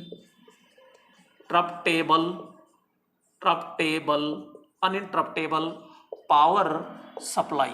अनइंटरप्टेबल पावर सप्लाई होती है। तो यहाँ पे यूपीएस क्या करता है, यूपीएस एक प्रकार का, जैसे कि आपका ये कंप्यूटर है, ठीक है, तो ये कंप्यूटर है। अब इस कंप्यूटर में सपोज कीजिए आपको डाटा तैयार कर रहे हो और गलती से अचानक विद्युत चली जाती है और डाटा आप सेव नहीं करते हो, डाटा आप सेव नहीं करते हो तो पूरी की पूरी फाइल जो है करप्ट हो जाती है, डिलीट हो जाती है। तो उसको बचाने के लिए यहाँ पे क्या किया जाता है कि कंप्यूटर को मेन सप्लाई चली जाने पर कुछ समय के लिए जो पावर दी जाती है, विद्युत दी जाती है, बिजली दी जाती है, तो वो कौन है, तो अपन कहते हैं ये आपका यूपीएस होता है। यूपीएस जो होता है एक इस तरीके से समझ लीजिए कि ये इन्वर्टर का छोटा बच्चा होता है। इन्वर्टर तो बड़ा होता है, वो पूरे कमरे की, पूरे मकान की विद्युत को उठा सकता है, लेकिन यहाँ यूपीएस केवल एक छोटे उपकरण यानी कि आपके कंप्यूटर का जो लोड है वो आसानी से ये उठा सकता है। तो यहाँ 15 मिनट से लेकर 1.5 घंटे तक ये आसानी से कैपेसिटी इसकी रहती है, ठीक है। तो ये यूपीएस प्रणाली के भाग है। तो क्या भैया बैटरी चार्जर है, ठीक है, इन्वर्टर है, बैटरी है, तो भैया उपरोक्त सभी बिल्कुल सही बात है कि इसके अंदर एक लेड एसिड बैटरी होती है और बैटरी होती है तो चार्जर करेंगे, तो चार्ज करने के लिए चार्जर होता है। क्या एक इन्वर्टर की तरह काम करेगा? जी हाँ, इन्वर्टर की तरह काम करेगा। तो राइट ऑप्शन क्या हो जाएगा यहाँ पे, ये होता है। तो यूपीएस की अगर रेटिंग के पूछे तो वोल्ट एम्पियर में इसकी क्या होती है, रेटिंग होती है वोल्ट एम्पियर में, ठीक है। अगला प्रश्न लीजिएगा और अगला प्रश्न आता है 20 नंबर। और 20 नंबर प्रश्न क्या कह रहा है, 20 नंबर प्रश्न कह रहा है यहाँ पे कि 10 ओम के 2 प्रतिरोध को समांतर क्रम में जोड़ा जाता है तो इनका परिणामी प्रतिरोध कितना होता है। भैया यहाँ पे साफ साफ कह रहा है कि देखो संयोजन की अगर मैं बात करूँ, संयोजन की तो एक होता है श्रेणी क्रम, ठीक है। श्रेणी क्रम में क्या होता है, आर टी बराबर R1 प्लस R2 और प्लस R3, तो इस प्रकार से जोड़ते हैं। और एक होता है समांतर क्रम, तो समांतर क्रम में क्या होता है, 1/RT बराबर 1/R1 प्लस 1/R2, इस प्रकार से अपन आसानी से जोड़ देते हैं। तो यहाँ तो पहले ही उसने कह दिया कि समांतर क्रम में जोड़े गए हैं और 2 प्रतिरोध है 10 ओम के, तो यानी 10 ओम के 2 प्रतिरोध समांतर क्रम में जोड़ा जाता है तो इनका परिणाम है। दोस्तों अगर 2 ही प्रतिरोध समान मान का है तो बिना पेन चलाए क्या कर देना, आधा कर देना। क्या कर देना, आधा। तो 10 का आधा कितना होता है, 5 होता है। फिर भी अगर आपको दिक्कत है तो इसी फॉर्मूले में रख लीजिए, 1/RT बराबर क्या रख, 1/10 प्लस 1/10, एलसीएम लिया 10, 1 प्लस 1 बराबर 2 कितना आ गया, 10। अब निकालना 1/RT है, अपन को निकालना है RT, तो इसका वज्र गुणा कर दीजिए यानी बदल दीजिए इसको, तो 10/2 बराबर कितना आ जाएगा, 5 ओम आ जाएगा। या ऐसे भी कर सकते थे कि RT बराबर R/N, क्योंकि समान मान का है तो R का मान कितना है, 10 है और संख्या कितनी है, मात्र 2 है, तो यहाँ पे सीधा आ जाएगा 5। लेकिन अगर समान मान के केवल 2 ही है तो आपको पेन चलाने की जरूरत कहाँ आ रही है, सीधा 10 है तो आधा कर दीजिए 5, अगर 100 होता तो 50 कर दे, 250 होता है तो 125 अपन कर देते हैं। तो राइट ऑप्शन क्या हो जाएगा इसका, सी होता है। बोलो समझ में आ रहा है कि नहीं आ रहा मेरे दोस्तों, कमेंट करके जरूर बताइएगा, इस चीज को ध्यान रखना। अगला प्रश्न आता है यहाँ पे, और अगला प्रश्न आ चुका है यहाँ सिंक्रोनस मोटर से रिलेटेड आ चुका है। तो क्या है, आइए देखते हैं, पढ़ते हैं पूरा। सिंक्रोनस मोटर का उपयोग कहाँ किया जाता है। दोस्तों ध्यान रखना, सिंक्रोनस मोटर की बात करते हैं, सिंक्रोनस मोटर की बात करते हैं तो भैया इसका एक स्टेटर होता है, तो स्टेटर के अंदर यहाँ पे खांचे होते हैं, और ये जो खांचे होते हैं तो ध्यान रखना ये 3 के गुणज में होते हैं। किसके, 3 के गुणज में होता है। और यहाँ पे अपन क्या डालते हैं, वाइंडिंग डालते हैं, तो ये वाइंडिंग होती है। क्या होती है, तो वाइंडिंग होती है। तो इसमें वाइंडिंग होती है, कितनी फेज होती है, 3 फेज होती है। और कितने डिग्री अंतर पर होती है, तो 120 डिग्री अंतर पर होती है। और यहाँ 3 तार निकाले जाते हैं। तो यहाँ पे क्या दी जाती है, तो अपन कहते हैं कि भैया यहाँ पे 3 फेज 415 वोल्टेज सप्लाई देते हैं, और वो एसी सप्लाई देते हैं किसको, यहाँ पे। अब इसके अंदर क्या पैदा हो जाता है, चुंबकीय क्षेत्र पैदा हो जाता है, और यहाँ पे घूमने वाला भाग होता है जिसको हम कहते हैं रोटर। क्या कहते हैं, रोटर कहते हैं। और इस रोटर के ऊपर भी वाइंडिंग होती है, और इसको हम सप्लाई देते हैं। इसके अंदर जो सप्लाई जाती है वो कौन सी जाती है, डीसी जाती है, 110 वोल्टेज सप्लाई जाती है। या सिंक्रोनस मोटर की बात करते हैं तो ये अस्वचालित होती है, अस्वचालित होती है। ये कौन सी होती है, अस्वचालित होती है। इसके पावर फैक्टर की अगर बात करते हैं तो पावर फैक्टर सामान्यतः इकाई होता है, वैसे तीनों पावर फैक्टर पर ये कार्य करती है। अगर मैं टॉर्क की बात करता हूं तो भैया इसका टॉर्क क्या होता है, तो इसका टॉर्क होता है शून्य, प्रारंभिक टॉर्क क्या होता है इसका, शून्य होता है। अगर मैं बात करूं यहाँ पे स्लिप की कि स्लिप कितनी होती है, तो भैया इसकी प्रारंभिक अवस्था में यहाँ पे स्लिप प्रारंभिक हो चाहे कैसी भी हो, यहाँ स्लिप कितनी होती है, यहाँ शून्य होती है। स्लिप कितनी हो जाती है, यहाँ शून्य होती है। दूसरी चीज यहाँ पे रोटर घूमता है तो उसे रोटर गति कहते हैं, रोटर गति NR कहते हैं। और यहाँ पे इसके अंदर चुंबकीय फ्लक्स घूमता है तो उसे सिंक्रोनस गति कहते हैं, NS।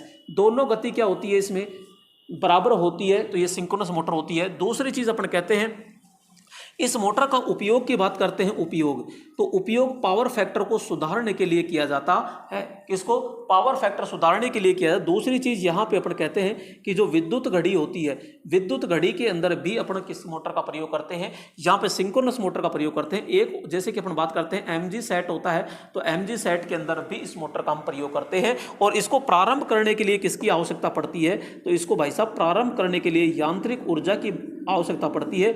यानी कि यहाँ पे ऐसे प्रारंभ नहीं होती है, तो प्रारंभ करने के लिए यांत्रिक ऊर्जा की आवश्यकता पड़ती है। और सेल्फ स्टार्ट करने के लिए इसको एक होता है पोनी मोटर होता है, एक DC मोटर, और एक डैम्पर वाइंडिंग का अपन क्या करते हैं, प्रयोग किया जाता है। अब क्वेश्चन क्या पूछ रहा है कि सिंक्रोनस मोटर, एक क्वेश्चन और मैं बता देता हूं, वेरी मोस्ट है वो, क्योंकि यहां पे आपसे पूछा जाएगा कि सिंक्रोनस मोटर की जो रेटिंग होती है वो किस में लेते हैं, तो भैया kVAR के अंदर लेते हैं। किस में लेते हैं, kVAR में।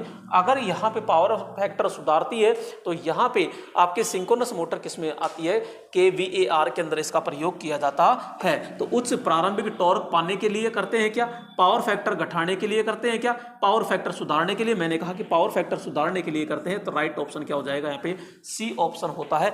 दोस्तों यहाँ पे काफी सारे क्वेश्चन अपन ने सिंक्रोनस मोटर से निकाल लिए है। और एक चीज ध्यान रखना, ये नियत चाल, इसकी चाल कैसी होती है, तो बिल्कुल नियत चाल होती है, गठा बढ़ा नहीं सकते इसको। 22 नंबर प्रश्न आ गया, और 22 नंबर प्रश्न आ गया तो मेरे दोस्तों 22 नंबर प्रश्न क्या कह रहा है, आइए 22 नंबर का भी अपन खात्मा कर देते हैं। और यहाँ पे 22 नंबर क्या कह रहा है, भाई तू भी आजा शर्ट ले यहाँ पे, कि विद्युत अपघटन के आयनीकरण की मात्रा किस पर निर्भर करती है।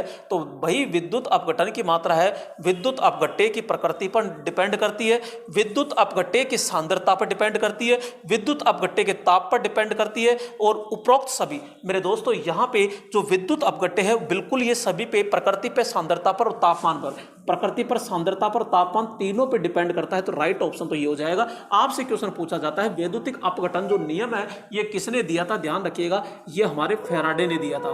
किसने दिया था, फैराडे ने दिया था।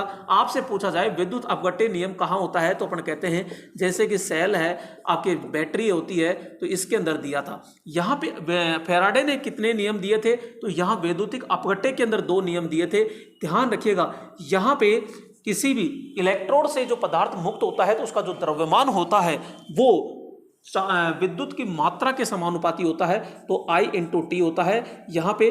और जब इसको हल किया तो यहाँ पे Z I और T आता है। और ये पहला नियम होता है, और दूसरा नियम होता है M/W होता है। तो ये ध्यान रखिएगा, राइट ऑप्शन क्या हो जाएगा, यहाँ पे D होता है। अगला प्रश्न क्या कह रहा है, और अगला प्रश्न आ चुका है यहाँ पे 23 नंबर। और 23 नंबर प्रश्न क्या है, आइए समझते हैं 23 नंबर को। तो यहाँ पे कि एक सामान्य मिक्सी कितनी विद्युत शक्ति खर्च करती है। दोस्तों यहाँ से मिक्सी को उठाइए इधर, और यहाँ पे इसको क्या क्या कहते हैं, तो मेरे दोस्तों इसको कहते हैं मिक्सर, इसको कहते हैं मिक्सर ग्राइंडर भी कहते हैं। इसको ध्यान रखना जूसर मशीन भी कहते हैं। क्या कहते हैं इसको, जूसर मशीन भी इसे कहते हैं। तो यहाँ मिक्सर यानी ग्राइंडर या जूसर मशीन के नाम से जाना जाता है। इसके अंदर आपसे पूछा जाए कि भैया मोटर कौन सी होती है, तो मोटर होती है इसके अंदर, ध्यान रखना, यूनिवर्सल मोटर होती है। यहाँ पे आपसे पूछा जाए कि इसके अंदर नियंत्रण का क्या, गति नियंत्रण की क्या विधि होती है, तो अपन कहते हैं कि इसमें फील्ड टैपिंग, कौन सी विधि होती है, तो अपन कहते हैं फील्ड टैपिंग विधि होती है। फील्ड टैपिंग विधि हम प्रयोग करते हैं, क्योंकि इसकी वाइंडिंग होती है, वहां से 3-4 टैप निकाले जाते हैं। तो लो, मीडियम, हाई, तो यहाँ पे 3 टैप्ड होते हैं और एक लास्ट का होता है जो ऑफ करने के लिए भी होता है। मिक्सर जो ग्राइंडर होता है यहाँ कितने वाट में होती है, तो अपन कहते हैं 400 से 600 वाट के अंदर होती है। यहाँ पे मिक्सी के अंदर जो यूनिवर्सल मोटर होती है, तो ये यूनिवर्सल मोटर की जो गति पूछ ले तो ध्यान रखना इसके 3000 से लेकर के 14000 आरपीएम तक इसकी क्या होती है, ये होती है। यहाँ यूनिवर्सल मोटर होती है, इसको कभी भी नो लोड पर नहीं चलाना चाहिए, हमेशा फुल लोड पर इसको चलाना चाहिए, ध्यान रखना, ठीक है। तो ये कह रहा है मिक्सी कितनी विद्युत खर्च करती है, 200 वाट करती है, 1500, 400 और 750। तो राइट ऑप्शन क्या हो जाएगा यहाँ पे, तो अपन कह रहे हैं 400 से 600 वाट होती है, तो राइट ऑप्शन क्या हो जाएगा यहाँ पे 400 वाट हो जाएगा। दोस्तों ध्यान रखिएगा, तरीके से आप एक एक प्रश्न को पढ़ते रहिएगा। अगला प्रश्न आता है यहाँ पे 24 नंबर प्रश्न, और 24 नंबर प्रश्न क्या कह रहा है, आइए यहाँ पे 24 नंबर प्रश्न को समझते हैं ध्यानपूर्वक। तो यहाँ पे 24 नंबर प्रश्न, किसके कारण हीटिंग एलिमेंट युक्त तापन युक्तियों में प्रयोग की गई केबल में हानि होती है। तो दोस्तों क्या कह रहा है ये कि किसके कारण हीटिंग एलिमेंट यानी तापक तंतु हो गया, यानी जैसे नाइक्रोम है, तो किसके कारण नाइक्रोम युक्त तापन युक्तियों में प्रयोग की गई केबल में हानि होती है। भाई हानि क्यों हो रही है उसमें, तो अपन कहेंगे केबल में प्रयोग किए गए अचालक का मोटा होना, ये कोई कारण है क्या, नहीं। केबल में विद्युत धारा के कारण उत्पन्न ऊष्मा, केबल में चारों ओर का तापमान, केबल में उड़िया का न होना, उठिया का ना होना, ये नहीं है। केबल में चारों ओर तापमान, इससे क्या मतलब है, और केबल में धारा। तो मेरे दोस्तों यहाँ पे अपन कहते हैं किसी चालक में H बराबर क्या होता है, I²RT होता है। तो यहाँ पे तो भैया केबल में अगर धारा जाएगी तो ऊष्मा जो होती है धारा के वर्ग के क्या होती है, समानुपाती होती है, और यही तो मेन रीजन होता है। तो राइट ऑप्शन सीधा क्या हो जाएगा यहाँ पे, बी ऑप्शन होता है। अगला प्रश्न आ चुका है यहाँ पे दोस्तों 25 नंबर प्रश्न है, और 25 नंबर प्रश्न क्या है, तो आइए देखते हैं कि एक साधारण स्क्वायरल केज मोटर की स्टार्टिंग टॉर्क क्या होती है। दोस्तों स्क्वायरल केज मोटर में क्या होता है कि एक तो क्या होता है, स्टेटर होता है, और स्टेटर के अंदर ये आपके स्लॉट्स बना दिए जाते हैं, यहाँ पे वाइंडिंग कर देते हैं, और यहाँ पे वाइंडिंग कर देते हैं। तो जैसे त्रिफेज है तो यहाँ घूमने वाला चुंबकीय फ्लक्स हो जाता है, और यहाँ भाई साहब आता है हमारा कौन सा, कि ये घूमने वाला, और घूमने वाला होता है तो स्क्वायरल केज में छड़े होती है, और ये तांबे की छड़े होती है, शॉर्ट सर्किट होती है, तिरछी अवस्था में होती है। इसको पकड़ के इसमें घुसा देते हैं, क्या कर देते हैं, घुसा देते हैं। इसके अंदर जैसे डालते हैं, और डालते ही क्या होता है कि यहाँ पे इंडक्शन क्रिया तो होती है, इंडक्शन क्रिया के कारण इसके अंदर ईएमएफ पैदा हो जाता है। ईएमएफ पैदा होते ही दोनों यानी इसका चुंबकीय क्षेत्र और इसका चुंबकीय क्षेत्र आपस में लड़ाई करने लगते हैं, और आपस में लड़ाई करने के कारण टॉर्क पैदा हो जाता है। टॉर्क क्या है, खिंचाव बल है, और हमारा भाई साहब घूमने लग जाता है। लेकिन क्या हुआ कि ये किसी को देखकर एहसास करता है कि क्यों इसको पर्सनल सप्लाई दी, क्या आपने नहीं दी, इसलिए इसका टॉर्क क्या होता है, कमजोर होता है। और कमजोर होता है तो यही तो पूछ रहा है कि स्टार्टिंग टॉर्क क्या होता है, तो अपन कहेंगे भाई साहब कम होता है। ये लो साहब कम होता है, तो ये लो, ये आपके फुल लोड पर काम नहीं करेगा, नहीं करेगा, नहीं करेगा। अगर इसको डबल केज बना दे या इसके प्रतिरोध को कैसे रोटर प्रतिरोध को बढ़ा दे तो टॉर्क क्या हो जाता है, बढ़ जाता है।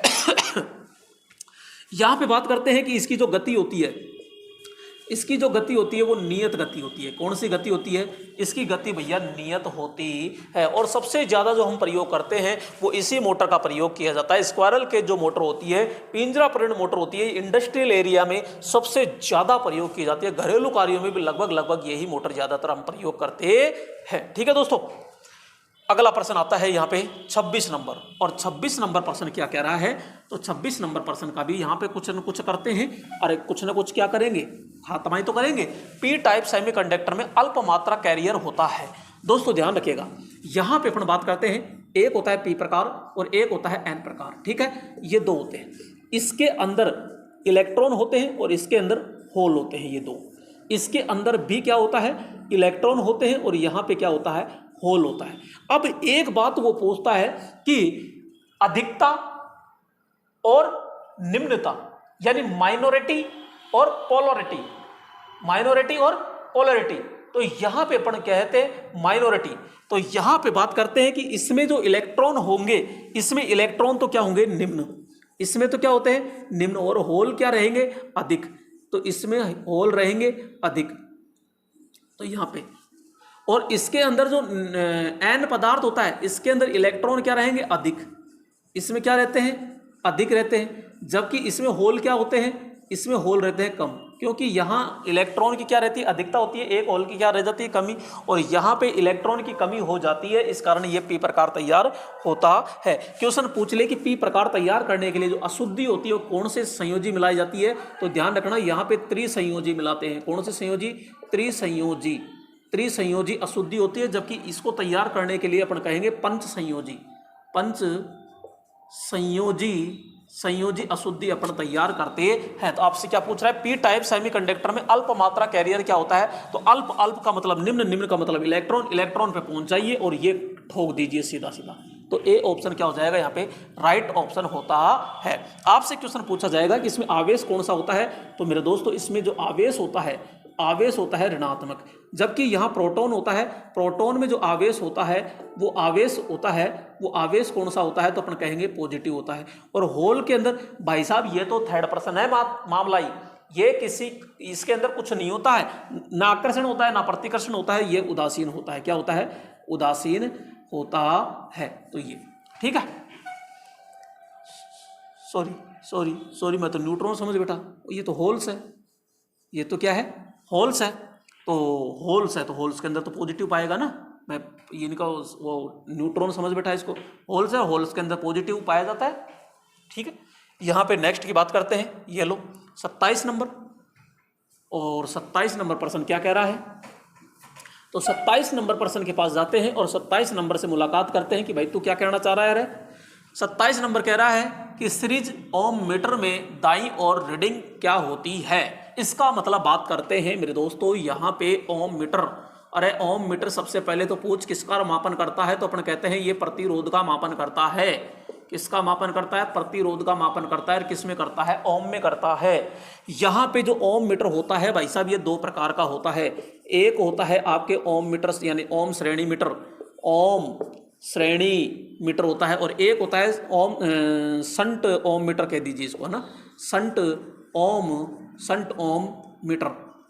ये तो श्रेणी ओम मीटर, इसको ऐसे लिखो, श्रेणी ओम मीटर। ये अब भाई साहब इसका भी पैमाना होता है और इसका भी पैमाना होता है।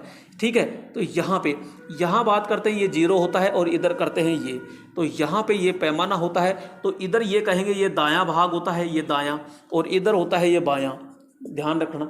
अब इसमें ये होता है अनंत और इधर होता है शून्य, तो यहाँ पे वही चीज़ ये दायां होता है और इधर होता है ये बायां होता है। तो यहाँ पे ध्यान से समझिएगा कि दाईं ओर तो क्या होता है, अनंत होता है, और बाईं ओर क्या होता है, 0। ये किस में होगा, तो भैया ये होगा इसके अंदर। ठीक है, और यहाँ पे श्रेणी ओम मीटर के अंदर दाईं ओर शून्य होता है और बाईं ओर क्या होता है, अनंत होता है। तो आपसे क्या पूछ रहा है कि सीरीज ओम मीटर में दाईं ओर की रीडिंग, सीरीज ओम मीटर में दाईं ओर की रीडिंग शून्य होती है, शून्य पे पहुंच जाइए, ये ठोक दीजिए। जैसे आपसे पूछे वैसे वैसे आप करते जाइएगा, कोई दिक्कत नहीं है। ओम मीटर जो होता है कौन सा मान मापता है, तो अपन कहेंगे ये मध्यम मान का मापता है, मध्यम मान को ये क्या करता है, मापता है। अगला क्वेश्चन आ चुका है यहाँ पे मेरे दोस्तों, ये लो, अरे ये लो आ गया, 28 नंबर आ गया, और प्रतिरोध की चर्चा कर रहे थे, प्रतिरोध भाई साहब टपक गया। तो यहाँ पे व्हीटस्टोन ब्रिज के दौरान कौन सा प्रतिरोध मापा जाता है, मध्यम, निम्न, अधिकतम और शून्य। दोस्तों मैंने शायद ये पहला दूसरा ही था जब पूरा का पूरा अभी लिस्ट बनाई थी, तो वहाँ पे आपने शुरू में देख लिया होगा। मध्यम मान का मापा जाता है, एक होता है निम्न। अरे तो निम्न कौन मापता है, तो अपन कहते हैं ये आपका केल्विन ब्रिज मांगता है, केल्विन जो केल्विन होता है, केल्विन ब्रिज जो होता है वो 1 ओम से कम को आसानी से मापता है। अधिकतम होता है, तो अधिकतम कौन मापता है, तो अपन सीधा कहते हैं मेगर भाई साहब होता है, मेगर। तो ये मेगर होता है। अरे तो मध्यम कौन होता है, तो अपन सीधा कहते हैं कि मध्यम जो होता है ये आपके व्हीटस्टोन होता है। क्या होता है, व्हीटस्टोन ब्रिज होता है, जो आपका 100 किलो ओम तक मापता है। शून्य मान तो कोई मापेगा नहीं। तो यहाँ पे अपन कहेंगे कि ये आपको दिखाया गया है, तो ये सारा का सारा कौन है, तो ये व्हीटस्टोन ब्रिज होता है। इसके अंदर 3 प्रतिरोध तो स्थिर होते हैं, 1, 2 और ये 3। ये 3 तो क्या होते हैं, तो अपन कहेंगे ये भैया स्थिर होते हैं। ये कौन से स्थिर, और ये जो दिखाई दे रहा है ये आपका वेरिएबल होता है, वेरिएबल होता है। और यहाँ पे एक मीटर होता है, तो ये होता है गैल्वेनोमीटर, गैल्वेनोमीटर। मीटर। गैल्वेनोमीटर क्या करता है, अगर गैल्वेनोमीटर 0 दर्शाता है तो ब्रिज संतुलन अवस्था में होता है, तो राइट ऑप्शन हो जाएगा। व्हीटस्टोन जो ब्रिज होता है ये मध्यम मान के प्रतिरोध को क्या करता है, दर्शाता है और बिल्कुल शुद्ध तरीके से ये मापता है। अगला आता है यहाँ 29 नंबर, और 29 नंबर प्रश्न क्या कह रहा है, आइए देखते हैं। तो यहाँ पे 29 नंबर है यहाँ पे मेरे दोस्तों, यहाँ पे हॉट वायर यंत्र कौन सी सप्लाई पर कार्य करता है। तो यहाँ पे सबसे पहले बात करते हैं कि ये हॉट वायर है, इसके अंदर क्या होता है, देखो आपको पैमाना नज़र आ रहा होगा, ये एक तार होता है दोस्तों। यहाँ पे बात करते हैं कि ये जो तार होता है ये इसको सप्लाई देते हैं, ये प्रतिरोधी एक तार होता है, यहाँ पे एक धागा होता है ये, और इस धागे को बांध कर ये इसके ऊपर होके और यूं स्प्रिंग के द्वारा खींचते हैं। अगर ये तार ज़्यादा गर्म होगा तो गर्म होने पर क्या होता है, ये ढीला होगा, और ढीला होगा तो यह नीचे की ओर खींच रहे हैं, इसके द्वारा यूं खींच रहे हैं यहाँ पे, ठीक है। तो ये पूरा था और इधर खींच रहे हैं, तो ये पैमाना आपका यूं किसकेगा, और किसकेगा तो यहाँ मान माप लेते हैं। तो यहाँ पे ये ऊष्मीय सिद्धांत पर काम करता है। पहले तो किस सिद्धांत पर काम करेगा, तो ऊष्मीय सिद्धांत पर काम करेगा। इसका जो पैमाना होता है वो अरैखिक होता है। तो अपन बात करेंगे अरैखिक, क्या होता है, अरैखिक होता है। इसमें डिफ्लेक्टिंग जो टॉर्क होता है वो धारा के वर्ग के क्या होता है, समानुपाती होता है। दूसरी चीज़ अपन बात करते हैं कि यहाँ पे जो आपका ये हॉट यंत्र होता है, हॉट वायर जो होता है, ये आपका एसी और डीसी दोनों पर काम करता है, एसी और डीसी दोनों पे काम करता है। ये विद्युत जो खर्च करता है, ये जो विद्युत खर्च करता है, विद्युत खर्च करता है, ये अधिक करता है। विद्युत खर्च क्या करता है, अधिक करता है, ठीक है। तो यहाँ दोनों पे काम करता है। कौन सा, हॉट वायर यंत्र। अगला प्रश्न है, और अगला प्रश्न आ चुका है यहाँ पे, और अगला प्रश्न आ चुका है तो कौन सा आ चुका है, तो यहाँ बात करते हैं 30 नंबर। एक स्टार संयोजित 3 फेज सर्किट की लाइन वोल्टेज 415 वोल्ट है, तो इसकी फेज वोल्टेज ज्ञात कीजिए। मेरे दोस्तों यहाँ पे ध्यान से समझिएगा, मैं बात कर रहा हूँ कि एक तरफ स्टार होता है, एक तरफ क्या होता है, डेल्टा होता है। इसको मेरे दोस्तों श्रेणी कहते हैं। क्या कहते हैं रे, श्रेणी कहते हैं। तो इसको क्या कहते हैं, समांतर कहते हैं, समांतर कहते हैं। श्रेणी में क्या समान होता है, तो अपन सीधा कहेंगे धारा समान होती है। धारा क्या होती है, समान होती है। इधर कोण समान होता है तो इधर वोल्टेज समान होता है। अरे क्या होता है, वोल्टेज समान होता है, इधर धारा समान होती है। इसमें भी 2 होते हैं, इसमें भी 2 होते हैं। एक लाइन वोल्टेज होता है, एक फेज वोल्टेज होता है। एक लाइन धारा होती है, एक लाइन सॉरी फेज धारा होती है। तो यहाँ धारा होती है तो अपन कहते हैं जो समान होता है, जो समान होता है, यहाँ पे धारा समान होती है, यहाँ पे वोल्टेज समान होता है। तो दोनों धारा होती है तो दोनों धाराओं को क्या कर दीजिए, टांग पकड़ के इनको बराबर कर दीजिए। ये लो साहब, हमने चुपचाप इनको बराबर कर दिया। तो इधर वोल्टेज समान है तो इधर वोल्टेज समान कर दीजिए। तो यहाँ पे अपन कहते हैं लाइन वोल्टेज, ये लो लाइन वोल्टेज, और किसके समान कर दीजिए, फेज वोल्टेज के समान कर दीजिए, ये लो। लेकिन इसमें तो धारा असमान है, इसमें वोल्टेज क्या है, असमान है। तो यहाँ पे दोनों में से लाइन और फेज की बात करते हैं तो हमेशा लाइन वाला ज़्यादा रहता है। इस चीज़ को ध्यान रखिएगा आप तो बस। तो यहाँ पे लाइन वाला ज़्यादा है, और किससे ज़्यादा है, तो अपन कहेंगे फेज से ज़्यादा है। मैंने तो बराबर लगा दिया। अरे बराबर तब होगा जब इसको थोड़ा सा बढ़ाओ, ये कम रहता है, कम रहता है तो सीधा √3 से क्या कर दो, गुणा कर दीजिए। तो यहाँ लाइन वोल्टेज होता है फेज वोल्टेज से √3 गुना अधिक होता है। इसी प्रकार यहाँ धारा की बात करते हैं तो मैंने क्या कहा, लाइन वाली ज़्यादा रहती है। किससे रहती है, तो यहाँ पे फेज धारा से ज़्यादा रहती है। मैं बराबर करना चाहता हूँ तो इसमें कुछ ना कुछ ऐड करना पड़ेगा। तो यहाँ पे अपन कहते हैं √3। तो लाइन धारा होती है वो फेज धारा से √3 गुना क्या होती है, अधिक होती है। मेरे दोस्तों बस ये ध्यान रखना है।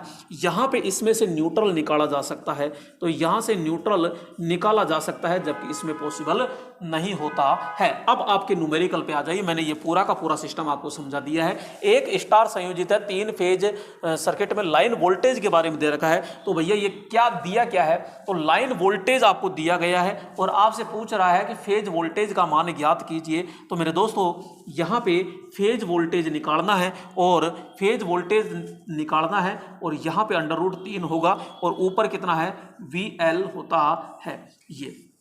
अब इसके अंदर रखिएगा, ध्यान रखना, इसमें सूत्र कर रहा हूँ, ये मामला अलग है, ये अलग है। अब यहाँ पे अपन कहते हैं कि इसमें VPH बराबर VL कितना है, तो 415 है। स्टार की बात कर रहा है ना ये,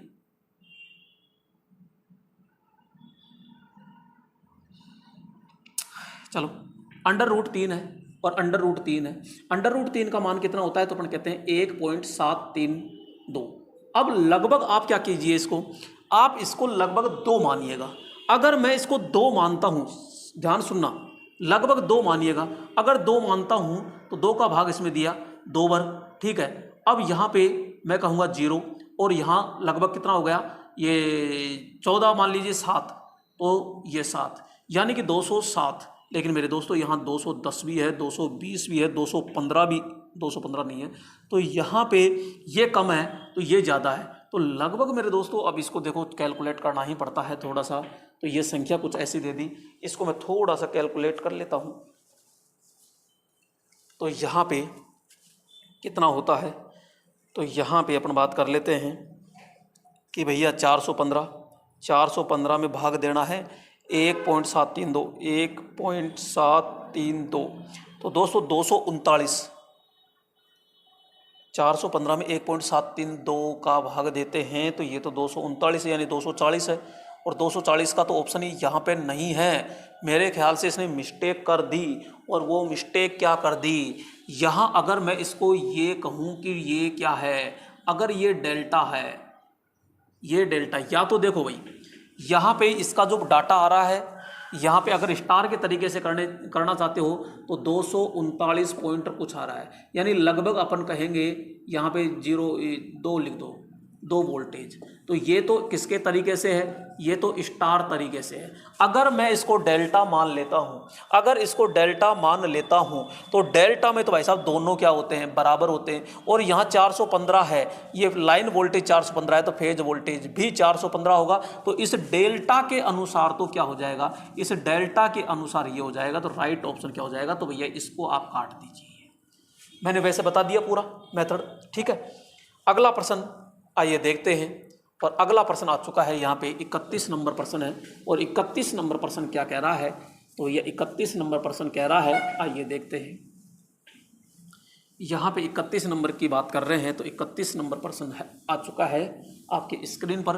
थर्मल रिले धारा के खालिस्तान प्रभाव पर कार्य करती है, यांत्रिक प्रभाव पर, ऊष्मीय प्रभाव पर, रासायनिक प्रभाव पर और रेडिएशन। नाम क्या है देखिएगा, यहाँ पे थर्मल, और थर्मल का मतलब होता है ऊष्मा। ऊष्मा तो सीधा है ऊष्मीय सिद्धांत पर काम करता है। थर्मल जो रिले होती है वो धीमा प्रचालन है, तो अपन क्या कहेंगे, धीमा प्रचालन होता है यहाँ पे। जबकि चुंबकीय अगर रिले होती है, चुंबकीय अगर रिले होती है तो चुंबकीय रिले का जो प्रचालन होता है वो तेज प्रचालन होता है। क्या होता है, तेज प्रचालन होता है। क्लियर, तो राइट ऑप्शन तो यहाँ क्या हो जाएगा, ऊष्मीय प्रभाव होता है। अगला बात करते हैं यहाँ पे कि 32 नंबर, और 32 नंबर क्या है, तो 3 फेज इंडक्टेंस मोटर के स्टेटर में उत्पन्न मैग्नेटिक फील्ड इस गति से चलाती है। तो भैया 3 फेज है, और 3 फेज इंडक्शन मोटर के स्टेटर के अंदर तो ये है, और 3 फेज है तो यहाँ पे अपन कहते हैं ये है, और इसके अंदर वाइंडिंग कर दी, और वाइंडिंग कौन सी कर दी, तो 3 फेज, और 3 फेज कर दी तो कितने डिग्री अंतर पर, 120 डिग्री के अंदर। कौन सी कर दी, तो अपन कहते हैं बास्केट। कौन सी होती है, बास्केट, तो ये बास्केट वाइंडिंग कर दी। 3 टर्मिनल निकल गए, आर, वाई और बी, और 3 फेज अपन ने जोड़ दिया। 415 वोल्टेज एसी होती है यहाँ पे। येलो बीच में क्या दे दिया, रोटर दे दिया घूमने वाला। तो यहाँ पे जो चुंबकीय क्षेत्र पैदा हुआ और ये गति करता है, और इसकी गति को क्या कहते हैं, सिंक्रोनस गति कहते हैं, यानी तुल्यकालिक गति कहते हैं, सिंक्रोनस गति कहते हैं। तो इसको क्या कहते हैं, NS कहते हैं। और यहाँ रोटेटिंग गति होती है, तो रोटेटिंग गति, तो ये घूमता है, इसको कहते हैं, यानी रोटर गति NR कहते हैं। यहाँ पे रोटेटिंग गति कहते हैं, एसिंक्रोनस गति होगी। और स्लिप क्या है, तो स्लिप इन दोनों का अंतर ही स्लिप कहलाती है, यानी स्लिप बराबर क्या होता है, NS माइनस NR होता है। और यहाँ पे 3 फेज इंडक्शन मोटर के अंदर जो स्लिप होती है वो कितनी होती है, तो अपन कहते हैं सिंक्रोनस मोटर के अंदर स्लिप होती है सामान्यतः 3 से 5% होती है। ठीक है, अगला प्रश्न लीजिएगा। और अगला प्रश्न आ चुका है, यहाँ 33 नंबर प्रश्न है। और 33 नंबर प्रश्न क्या आया है, तो 33 नंबर प्रश्न आ चुका है यहाँ पे कि जब एक प्रेरण मोटर का स्विच ऑन किया जाता है, ठीक है, एक प्रेरण मोटर है उसका स्विच ऑन कर रहे हैं, स्विच ऑन किया जाता है तो उस समय रोटर आवृत्ति का मान कितना होता है। दोस्तों प्रेरण मोटर है और स्विच ऑन किया जा रहा है। स्विच ऑन का मतलब होता है वो प्रारंभिक अवस्था में है। कौन सी अवस्था में है, प्रारंभिक अवस्था। स्विच ऑन का मतलब क्या है यहाँ पे, तो अपन कहेंगे कि प्रारंभिक अवस्था। और प्रारंभिक अवस्था में क्या क्या होता है समझिएगा। प्रारंभिक अवस्था में रोटर गति कितनी होती है, तो अपन कहते हैं भैया 0 होती है, यानी रोटर गति कितनी होती है, 0। आपसे सीधा क्वेश्चन पूछा जाएगा टॉर्क कितना होता है, तो अपन कहते हैं टॉर्क बिल्कुल 0 होता है। यहाँ पे क्या होता है, तो यहाँ 0 होता है। आपसे क्वेश्चन पूछा जाए स्लिप कितनी होती है, तो स्लिप कितनी होती है, स्लिप होती है 1 या फिर आप कह सकते हो 100% होती है। यहाँ पे आपसे क्वेश्चन पूछा जाएगा रोटर आवृत्ति, रोटर आवृत्ति कितनी होती है, तो अपन कहेंगे सप्लाई आवृत्ति के बराबर, सप्लाई आवृत्ति के बराबर, सप्लाई आवृत्ति कह दो चाहे स्टेटर के समान कह दीजिए, ठीक है। तो ये 4-5 फैक्ट तो आपको याद रखने ही पड़ेंगे, इस चीज को ध्यान रखने। तो सप्लाई आवृत्ति के तुल्य होती है, तुल्य का मतलब होता है समान होती है। डायरेक्ट 50 नहीं कह सकते, 50 नहीं कह सकते, क्यों, 40 भी हो सकती है, 45 भी हो सकती है, 52 भी, तो अपना सीधा कहेंगे सप्लाई आवृत्ति की क्या होती है, बिल्कुल बराबर होती ही है। और जैसे जैसे फिर रोटर गति बढ़ती जाती है तो फ्रीक्वेंसी डाउन होती जाती है, और पूर्ण लोड पर जो फ्रीक्वेंसी होती है, ध्यान रखना पूर्ण लोड पर जो ये होती है, तो यहाँ पर कहेंगे, इसको ऐसे नहीं लिखेंगे, तो यहाँ पे अपन कहते हैं कि जो पूर्ण लोड होता है, पूर्ण लोड पर जो फ्रीक्वेंसी होती है ना रोटर फ्रीक्वेंसी होती है, वो बिल्कुल नगण्य यानी निम्न होती है, और लगभग कितनी होती है, तो लगभग अपन कहते हैं 2 हर्ट्ज होती है।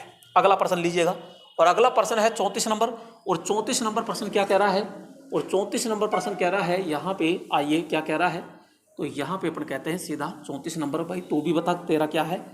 सामान्यतः स्ट्रेसिस मोटर खालिस्तान क्षमता के लिए बनाई जाती है। दोस्तों यहाँ पे स्ट्रेसिस जो मोटर होती है, यहाँ पे बात करते हैं सिंगल फेज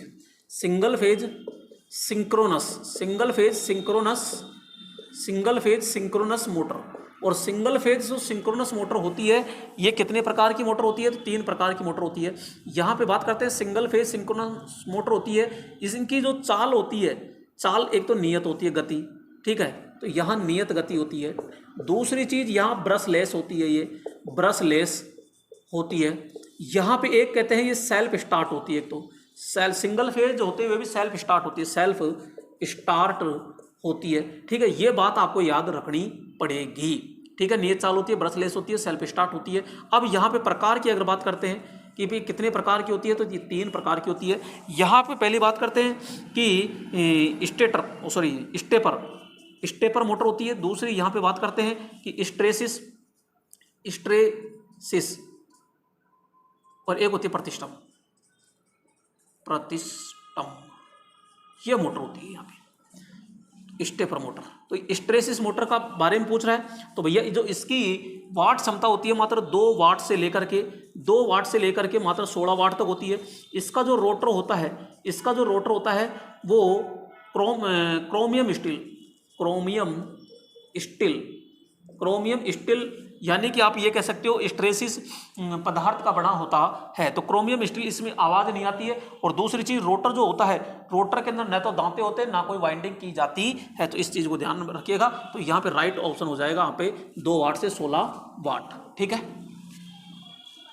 अगला यहाँ पे 35 नंबर, और 35 नंबर क्वेश्चन क्या कह रहा है, आइए 35 नंबर को समझते हैं। अब यहाँ पे 35 नंबर क्वेश्चन बहुत अच्छा प्रश्न है।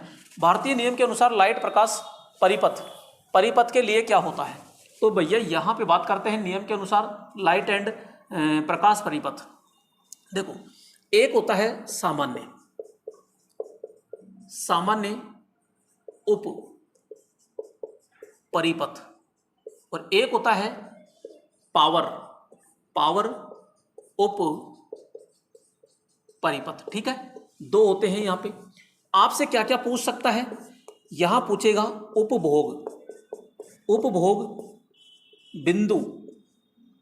उपभोग बिंदु की संख्या, और संख्या क्या, अधिकतम पूछता है हमेशा, अधिकतम पूछता है। सामान्य उप परिपथ का मतलब होता है लाइट, पंखे, रिले, और पावर का मतलब होता है, यहाँ पे पावर का मतलब होता है हीटर है, प्रेस है, कूलर है, गीजर है, तो ये सब किस में आते हैं, पावर के अंदर आते हैं। तो यहाँ पे भैया अधिकतम संख्या होती है इसकी 10 और इसकी होती है 2। यहाँ पे लोड पूछ ले कि लोड, तो इसका अधिकतम जो लोड होता है वो होता है 800 वाट होता है, और इसका अधिकतम जो लोड होता है वो होता है 3000 वाट। तो इस चीज़ को ध्यान में रखिएगा। अब ये क्या पूछ रहा है, तो यहाँ पे आराम से देख लीजिए कि लाइट प्रकाश में परिपथ में क्या होता है, तो लाइट प्रकाश में तो 10, तो अधिकतम बिंदु होते हैं और 800 वाट होता है, तो 10 तो हो गए और ये 800 वाट हो गया, तो राइट ऑप्शन क्या हो जाएगा यहाँ। और पावर के लिए पूछ ले तो 2 और 3 4 वाट होता है। ठीक है, अगला पॉइंट समझिएगा। और यहाँ पे अगला जो क्वेश्चन है वो आ चुका है, और यहाँ पे ELCB, तो दोस्तों कमेंट में जरूर कर आप लिखिएगा ELCB की फुल फॉर्म क्या होती है। ELCB की फुल फॉर्म क्या होती है, आप कमेंट में जरूर बताइएगा कि ELCB की फुल फॉर्म क्या होती है। ठीक है, तो ELCB की फुल फॉर्म क्या होती है, तो आप कमेंट में जरूर बताइएगा। तो यहाँ पे दोस्तों अभी तक कमेंट नहीं आए, मैं देख पा रहा हूँ कमेंट नहीं आ रहे, आप कमेंट जरूर किया करो। तो यहाँ पे ELCB की फुल फॉर्म होती है अर्थ लीकेज सर्किट ब्रेकर। ठीक है, ELCB के अंदर पूछा जाता है किस सिद्धांत पर काम करती है, सिद्धांत, तो इस सिद्धांत होता है CBCT। किस सिद्धांत पर काम करता है, CBCT सिद्धांत पर काम करता है, यानी कि अपन कहेंगे core balance current transformer, core balance current transformer सिद्धांत पर काम करता है। यह आपसे पूछा जाएगा कि रेटिंग किस में होती है, तो रेटिंग की बात करते हैं तो इसकी मिली एम्पियर होती है, किस में होती है, मिली एम्पियर में होती है। नेक्स्ट किससे सुरक्षा करती है, तो अपन कहते हैं कि लीकेज धारा या विद्युत झटका, तो इनसे क्या करती है, सुरक्षा करती है। और कहाँ संयोजन कहाँ करते हैं, तो अपन कहते हैं ऊर्जा मीटर के बाद वह मैन स्विच का मतलब होता है MCB या आइसोलेटर, मैन स्विच से पहले तो यहाँ लगाते हैं। ये दोस्तों ये आपकी जो होती है ये सिंगल फेज के लिए प्रयोग की जाती है और ये 3 फेज के लिए होती है। इसके अंदर ये टेस्ट बटन होता है कि इसको दबाते ही ये नीचे ट्रिप हो जाएगी। दबाने का मतलब होता है, इसका मतलब हमारी जो ELCB होती है ये सही सलामत होती है। तो कोई भी लीकेज हो रहा है घरों मकानों में तो ये तुरंत ट्रिप हो जाएगी। ज़्यादा लीकेज होता है तो ये अलग अलग क्षमता में होती है। और ELCB का जो सुधरा हुआ रूप होता है, इसका सुधरा हुआ रूप होता है वो एक होता है RCCB, residual current circuit breaker होता है। ठीक है दोस्तों, तो यह क्या पूछ रहा है कि ELCB सर्किट ब्रेकर परिपथ में कौन सी धारा से सुरक्षा करती है, तो लीकेज करंट से कार्य करती है, अधिक मान की धारा नहीं। अधिक मान से धारा से कोई मतलब नहीं है यहाँ पे। तो यहाँ पे लीकेज करंट से क्या करती है, केवल सुरक्षा प्रदान करती है। नेक्स्ट अगला 37 नंबर प्रश्न आ चुका है। और 37 नंबर प्रश्न क्या है, तो आइए दोस्तों यहाँ पे 37 नंबर को भी समझ लेते हैं। 37 नंबर प्रश्न, तो यहाँ पे 37 नंबर प्रश्न क्या कह रहा है, तो यहाँ अगर एक DC के सप्लाई टर्मिनल को आपस में बदल दिया जाए, अगर एक DC के सप्लाई टर्मिनल आपस में बदल दिया जाए तो क्या होगा। तो भैया ये DC है यानी मोटर के बारे में कह रहा है।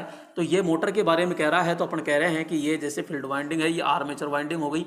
और ये कह रहा है टर्मिनल को बदल दे। तो भैया टर्मिनल बदलते हैं तो दोनों वाइंडिंग के सिरे बदल जाते हैं, और दोनों वाइंडिंग के सिरे बदलते हैं तो गति कभी भी चेंज नहीं होती है। अगर आपको दिशा बदलनी है तो या तो फील्ड वाइंडिंग या फिर आर्मेचर वाइंडिंग, दोनों में से किसी एक वाइंडिंग के सिरे आपस में बदलने होंगे आपको, तब जाके दिशा बदलती है। यहाँ पे ये टर्मिनल बदलने से कुछ नहीं होगा, सेम दिशा में चलती रहेगी। या फिर दोनों के ये तार बदल देते हो, संयोजन बदल देते हो तो भी समान दिशा में चलती रहेगी। तो यहाँ कह रहा है सप्लाई टर्मिनल को आपस में बदल दिया जाए तो मोटर जड़ जाएगी, जी नहीं। चक्रण की दिशा विपरीत हो जाएगी, जी नहीं। मोटर एक DC जनरेटर की भांति काम करेगी, नहीं। चक्रण की दिशा अपरिवर्तित रहेगी। राइट ऑप्शन क्या हो जाएगा यहाँ पे, D रहेगा। अगला 38 नंबर है। और 38 नंबर प्रश्न क्या कह रहा है, और ये लैंप से रिलेटेड आ गया कि ज्योति फ्लक्स का मात्रक क्या होता है। ज्योति फ्लक्स का मात्रक क्या होता है, तो दोस्तों यहाँ फ्लक्स की बात कर रहा है। और फ्लक्स का जो मात्रक होता है वो क्या होता है, तो अपन बात करते हैं फ्लक्स का मात्रक होता है ल्यूमन। क्या होता है, ल्यूमन होता है। वाट किसका है, तो वाट तो पावर का होता है, वाट प्रति मीटर स्क्वायर होता है, वाट प्रति मीटर स्क्वायर। और ल्यूमन होता है ल्यूमन प्रति मीटर स्क्वायर। तो ये किसका होता है, प्रदीप्ति। क्या होता है, प्रदीप्ति। तो ये प्रदीप्ति का मात्रक होता है ल्यूमन प्रति मीटर स्क्वायर होता है। ठीक है, तो ये पूरा का पूरा अपन को समझना पड़ेगा दोस्तों। ठीक है, अगला नेक्स्ट क्वेश्चन, ये अगला आता है यहाँ पे फेज टेस्ट। फेज टेस्टर का उपयोग खालिस्तान वोल्ट से अधिक प्रदान पर नहीं कार्य करता है। दोस्तों सबसे पहले तो ये फेज टेस्टर के अंदर ध्यान रखिएगा, ये आगे का भाग ये तो टिप कहलाती है। ये तो क्या है, टिप। ये पेचकस की आकृति का है, ये इंसुलेशन होता है।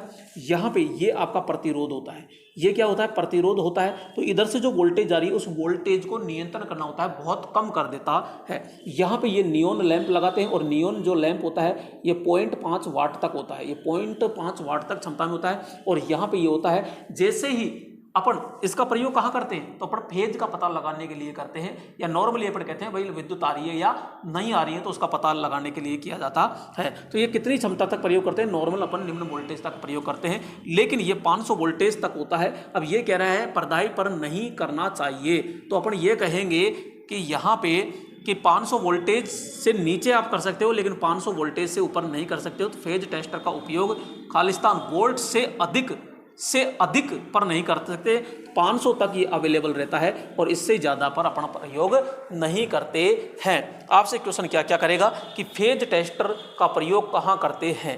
फेज टेस्टर का उपयोग फेज का पता लगाने के लिए करते हैं। पहला क्वेश्चन ये और वेरी मोस्ट क्वेश्चन ये बनेगा, फेज टेस्टर कौन से मापक के अंतर में आता है। तो फेज टेस्टर ध्यान रखना यहाँ पे प्राथमिक मापक यंत्र में आता है। किसमें आएगा, मापक यंत्र में आता है, क्योंकि ये विद्युत की सूचना दे सकता है, यानी स्थिति को बता सकता है, लेकिन ये मापन नहीं कर सकता है। अगला है 40 नंबर प्रश्न, और 40 नंबर प्रश्न क्या आ चुका है, तो यहाँ पे 40 नंबर प्रश्न आ चुका है मेरे दोस्तों, और वो क्या है, तो आइए देखते हैं। बैटन वायरिंग में क्लिप ठोकने के लिए खालिस्तान हैमर का प्रयोग किया जाता है। दोस्तों यहाँ पे जो बैटन होती है, ये बैटन जो होती है ये चीनी मिट्टी की होती है। किसकी होती है, तो अपन कहेंगे यहाँ पे चीनी मिट्टी की होती है। और ये चीनी मिट्टी की जो बैटन होती है, तो यहाँ पे इसको ठोकने के लिए किसका प्रयोग करेंगे, तो अपन कहेंगे 100 ग्राम हथौड़े का प्रयोग करते हैं। अब 100 ग्राम ऑप्शन में नहीं है, तो यहाँ पे 110 ग्राम अपन प्रयोग करेंगे। तो यहाँ पे 110 ग्राम अपन प्रयोग करते हैं। और क्रॉस पिन होता है दोस्तों, यहाँ पे ध्यान रखना, क्रॉस पिन ये है क्रॉस पिन, और एक होता है स्ट्रेट पिन। तो स्ट्रेट पिन होता है, तो ये जो आपको इस तरह नजर आ रही है वो इस तरह हो जाएगी बिल्कुल, यानी कि ये जो हैंडल है ना, ये हैंडल की स्थिति में आता है, जैसे कुल्हाड़ी होती है, कुल्हाड़ी की तरह होता है स्ट्रेट पिन। जबकि यहाँ पे आप कहते हैं कुदाड़ी या फावड़ी, जैसे अपन कहते हैं फावड़ा, तो ये फावड़े के समान जो होती है, तो ये क्या होता है, क्रॉस पिन हैमर कहलाता है। तो ये ध्यान रखिएगा। तो यह 110 ग्राम का जो इंजीनियरिंग होते हैं, इलेक्ट्रीशियन होते हैं, उनमें 100 या 110 ग्राम वजन के अंदर हम प्रयोग करते हैं। ठीक है, तो यहाँ पे आपसे पूछे, ये होती है पिन, ठीक है, ये होती है नेक, ये होता है चिक, क्या होता है, ये चिक होता है, ये नेक होता है, ये पिन होती है, ये क्या है, पिन होता है, ये भी नेक होता है, ये पोल होता है, POLL, और ये होता है फेस, ये क्या है, फेस, और ये क्या होता है, ये आपका हैंडल होता है।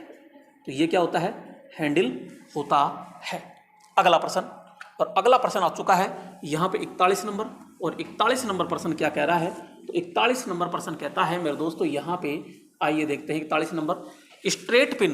स्ट्रेट पिन हैमर का प्रयोग करते हैं। देखो ये इस स्ट्रेट पिन हो गया, तो लोहार में, चुनाई करने वाले कारीगर में, कारपेंटर में, वेल्डर में। तो दोस्तों लोहार के पास में तो फोर्जिंग थोड़ा काम में लेते हैं, जो 2 किलो से अधिक 10 किलो तक होता है, जिसको अपन जुमरा कहते हैं, तो वो भारी थोड़ा लोहार के लिए प्रयोग करते हैं। और कारपेंटर होता है, तो इनके तो कला हैमर प्रयोग करते हैं। वेल्डर में अलग आता है, तो यहाँ पे चिनाई वाला होता है, जो अपने मिस्त्री होते हैं, कारीगर होते हैं, मकान का काम चलाते हैं, तो उनके एक तरफ ये पहना होता है और एक तरफ ऐसा होता है, तो बोलो वही तो प्रयोग करते हैं ज़्यादातर। तो यहाँ पे अपना सीधा कहेंगे चिनाई करने वाले कारीगर, इसका प्रयोग सबसे अधिक किया जाता है। ठीक है, नेक्स्ट बात करते हैं यहाँ पे, और नेक्स्ट आता है यहाँ पे कि इलेक्ट्रिक हैंड ड्रिल मशीन में ड्रिल कैसे पकड़ा जाता है। सबसे पहले तो ये बताइएगा कि जो ड्रिल मशीन होती है, ड्रिल मशीन के अंदर मोटर कौन सी होती है, मोटर कौन सी होती है, तो अपन बात करते हैं कि इसके अंदर कौन सी मोटर होती है, यूनिवर्सल।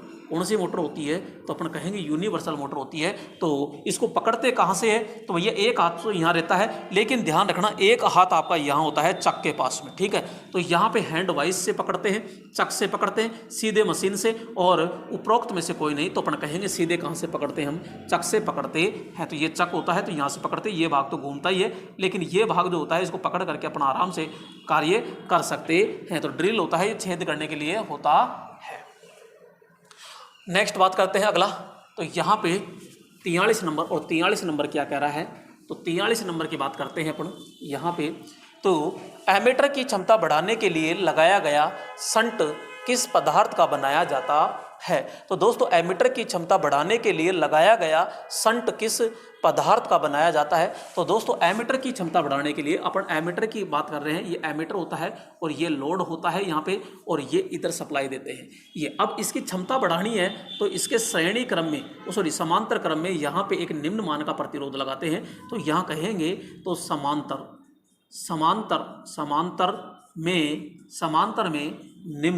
समांतर में निम्न प्रतिरोध होता है, और जिसे शंट प्रतिरोध कहते हैं। ये कौन सा प्रतिरोध है, तो ये शंट प्रतिरोध है। शंट प्रतिरोध किसका बना होता है, तो ध्यान रखिएगा ये मैग्नीन का बना होता है। किसका बना होता है, मैग्नीन होता है ये, मैग्नीन या फिर यूरेका का बनाते हैं। तो डी ऑप्शन क्या हो जाता है, ये राइट हो जाता है। समांतर में जोड़ेंगे और निम्न मान का क्या होता है, ये प्रतिरोध होता है। किसमें, यहाँ पे एमीटर के अंदर, मीटर के अंदर होता है। जबकि यहाँ अगर वोल्ट मीटर में पूछे तो वोल्ट मीटर में यहाँ पे वोल्ट मीटर खुद समांतर में होता है, और वोल्ट मीटर के श्रेणी क्रम में यहाँ पे अपन क्या करते हैं उच्च, तो ये उच्च प्रतिरोध जोड़ते हैं। तो मैंने दोनों ही बता दिए। तो यहाँ पे 43 नंबर हो चुका है। अगला आता है यहाँ पे अपने कौन सा, यहाँ 44 नंबर की बात करते हैं। और दोस्तों 44 नंबर प्रश्न है, तो यहाँ पे 44 नंबर कौन सा प्रश्न आ गया, तो ये देखिए कि मापक यंत्र से रिलेटेड आ गया कि एक इलेक्ट्रीशियन के लिए कौन सा मीटर बहुत आवश्यक होता है। दोस्तों आप कहीं भी जाते हो तो बोलो ये मीटर आप देखते हो नहीं देखते हो, चाहे आप मोबाइल रिपेयर के पास जाओ, टीवी रेडियो के पास जाओ, चाहे मोटर सुधरवाने जाओ, सबके पास लगभग ये मिलता है। और मेरे दोस्तों इसे कहते हैं अपन, क्या नाम कहते हैं, तो इसे कहते हैं बहुमापी, मापी कहते हैं। इसे अपन क्या कहते हैं, बहुमापी की जगह इसको एवोमीटर भी कहते हैं। एवोमीटर की जगह इसको क्या कहते हैं, तो यहाँ इसको मल्टीमीटर के नाम से भी जाना जाता है। तो ये सारे नाम होते हैं। अब ये क्या क्या मापता है, ध्यान रखना, ये धारा का मापन भी करता है, ये वोल्टेज का मापन भी करता है, ये प्रतिरोध का मापन भी करता है, ये किसी तार की जो कंटिन्यूटी होती है उसको भी आराम से ये माप लेता है। किसका मापन नहीं करता, तो भैया ये पावर नहीं माप सकता, एक तो ये एनर्जी नहीं माप सकता, ये तापमान नहीं माप सकता, ये आपके फ्रीक्वेंसी नहीं माप सकता है। इसके अंदर ये रोटरी स्विच है, तो इसको अपन कहीं भी जो भी राशि आप माप रहे हो उसके ऊपर सेट करके और आराम से 2 लीड के द्वारा माप सकते हो। एक कॉमन होती है, यहाँ वोल्टेज और प्रतिरोध मापते हैं, जबकि धारा मापनी हो तो इसमें से इसको निकालो और यहाँ लगा दीजिए। ठीक है, अगर आपको जैसे वोल्टेज माप रहे हो, हमको पता नहीं है वोल्टेज कितना है और आप किस पर सेट करेंगे, जैसे 1 2 3 4 5 पॉइंट है, तो भैया 5 में जो सबसे ज्यादा मान का होता है उस पर आप पॉइंट को सेट कर लीजिए और फिर आराम से माप लीजिए। क्यों, गलती से आपने जैसे कम पे सेट कर दिया और ज्यादा आ गई तो ये शॉर्ट सर्किट हो जाता है। तो ये क्या है, तो अपन कहेंगे ये मल्टीमीटर होता है। क्या है, मल्टीमीटर होता है। ओम मीटर क्या मापता है, तो ओम मीटर प्रतिरोध को मापता है। वोल्ट मीटर क्या है, वोल्टेज को मापता है। एम मीटर किसको मापता है, तो ये धारा को मापता है। क्लियर दोस्तों। और यहाँ तीनों को मापने वाला कौन आ गया, मल्टीमीटर होता है। 45 नंबर की बात करते हैं, और 45 नंबर क्या है, तो यहाँ पे दोस्तों 45 नंबर एक अच्छा सवाल बनता है। वार्ड लियोनार्ड विधि कौन सी मोटर में प्रयोग की जाती है। दोस्तों बात करते हैं यहाँ पे डीसी मोटर, और डीसी मोटर के अंदर ये एक विधि होती है जो वार्ड लियोनार्ड गति नियंत्रण विधि होती है। यहाँ पे एक क्या होता है, ये जनरेटर होता है, और यहाँ पे ये कम्यूटेटर के साथ में इसको 2 तार निकाल लिए जाते हैं इधर, और इधर एक मोटर होती है, डीसी मोटर होती है, और यहाँ पे इस पे दी जाती है। यहाँ पे फिर होती है ये फील्ड वाइंडिंग होती है, और फील्ड वाइंडिंग जो होती है तो यहाँ पे इस प्रकार से की जाती है ये। तो यहाँ पे इधर आगे और इधर यहाँ पे एक क्या होता है, वेरिएबल प्रतिरोध होता है, जो मेन सप्लाई इधर से होती है ये इधर। तो यहाँ पे अपन बात करते हैं, ये इस तरह एक रिवर्सिंग स्विच अपन प्रयोग करते हैं यहाँ पे। तो ये सारा का सारा होता है, और इसको अपन जोड़ देते हैं किससे, 3 फेज मोटर से जोड़ देते हैं। 3 फेज एसी मोटर होती है। तो यहाँ पे ये जो वार्ड लियोनार्ड जो विधि होती है, इसके अंदर 3 मशीन, कितनी मशीन, तो यहाँ बात करते हैं इसके अंदर 3 मशीन हम प्रयोग करते हैं। यहाँ पे ये तो डीसी मोटर हो गई, ये डीसी जनरेटर हो गया, ये 3 फेज मोटर होती है, कपलिंग के द्वारा जोड़ दिया जाता है। इस विधि के द्वारा वोल्टेज नियंत्रण से, वोल्टेज के द्वारा गति को कम ज़्यादा किया जाता है। तो यहाँ पे मेन चीज़ क्या है, वोल्टेज नियंत्रण। वोल्टेज नियंत्रण के द्वारा गति को कम ज़्यादा किया जाता है। और ये डीसी मोटर में, चाहे वो श्रेणी मोटर हो चाहे वो शंट मोटर हो और चाहे वो कंपाउंड हो, सभी के लिए किया जाता है। और ये 0 से अधिकतम और 0 से सामान्य से कम और सामान्य से ऊपर, यानी सीधी दिशा के अंदर भी, सीधी और विपरीत दोनों दिशाओं में ये चलती है। ठीक है, तो यहाँ प्रतिरोध के द्वारा कम ज़्यादा करते हैं और यहाँ से ये रिवर्सिंग स्विच होता है, इसके द्वारा अपन क्या करते हैं, मोटर की जो दिशा होती है उल्टी सुल्टी बदल सकते हैं, चाल को बदल सकते हैं। तो डीसी सीरीज, डीसी शंट और डीसी कंपाउंड, और राइट ऑप्शन क्या हो जाएगा यहाँ, डी ऑप्शन होता है। अगला प्रश्न आता है, और अगला प्रश्न आता है यहाँ 46 नंबर, और 46 नंबर प्रश्न क्या कह रहा है, तो दोस्तों यहाँ पे 46 नंबर प्रश्न आ चुका है। और 46 नंबर प्रश्न क्या है, तो यहाँ पे बात करते हैं, अगर कॉइल का प्रतिरोध 15 ओम, कॉइल का इम्पीडेंस 25 ओम है, तो इंडक्टिव रिएक्टेंस क्या होता है। दोस्तों इंडक्टिव रिएक्टेंस XL बराबर होता है 2 पाई FL होता है। अब पूछ क्या रहा है, यही तो पूछ रहा है, कॉइल का प्रतिरोध है, कॉइल का प्रतिरोध 15 ओम है और कॉइल का इम्पीडेंस 25 ओम है, तो इंडक्टिव रिएक्टेंस क्या होगा। तो दोस्तों ये तो खैर इंडक्टिव होता है, एक होता है कैपेसिटिव, 1/2 पाई FC होता है। ठीक है, और एक मेरे दोस्तों ध्यान रखिएगा, यहाँ पे एक होता है Z, ये Z का, तो कॉइल का प्रतिरोध R का स्क्वायर बराबर, यहाँ पे अपन बात करते हैं इम्पीडेंस का स्क्वायर, और यहाँ पे बात कर लेते हैं कि प्लस XL का स्क्वायर, इस तरह। तो यहाँ पे अपन निकालना क्या है, अपन को इंडक्टिव रिएक्टेंस ये निकालना है, तो ये अंदर जाएगा। ठीक है, ये अंदर जाएगा, यहाँ पे पक्षांतर कर रहे हैं ना, तो यहाँ पे XL बराबर, तो यहाँ पे R का स्क्वायर माइनस Z का स्क्वायर हो जाएगा, और ये अंडर रूट हो जाएगा। तो R का स्क्वायर तो कितना होता है, तो R का 15 का स्क्वायर माइनस Z का मतलब 25 का स्क्वायर, 25 का मतलब 425 हो गया, और ये माइनस ये अंडर रूट लगा देंगे। 15 का कितना होता है, 225 होता है ये। अब 225 725, तो यहाँ इसको घटाएंगे तो कितना आ जाएगा, 400 आ जाएगा, और 400 का कितना होता है, 20 ओम होता है। तो राइट ऑप्शन क्या हो जाएगा यहाँ पे, 20 ओम होता है। बहुत अच्छा प्रश्न है दोस्तों, थोड़ा सा घुमाया है, बाकी ऐसा कुछ नहीं है। ठीक है, 47 नंबर प्रश्न है, और 47 नंबर क्या है, आइए देखते हैं 47 नंबर को। तो 47 नंबर को, तो डीसी मोटर में प्रेरित वोल्टेज का मान 0 होने पर क्या होगा। भैया डीसी मोटर में प्रेरित वोल्टेज, तो डीसी मोटर में प्रेरित वोल्टेज यानी बैक ईएमएफ, तो यहाँ पे ये मोटर है, इसको भी सप्लाई दी जाती है और इसको भी सप्लाई दी जाती है।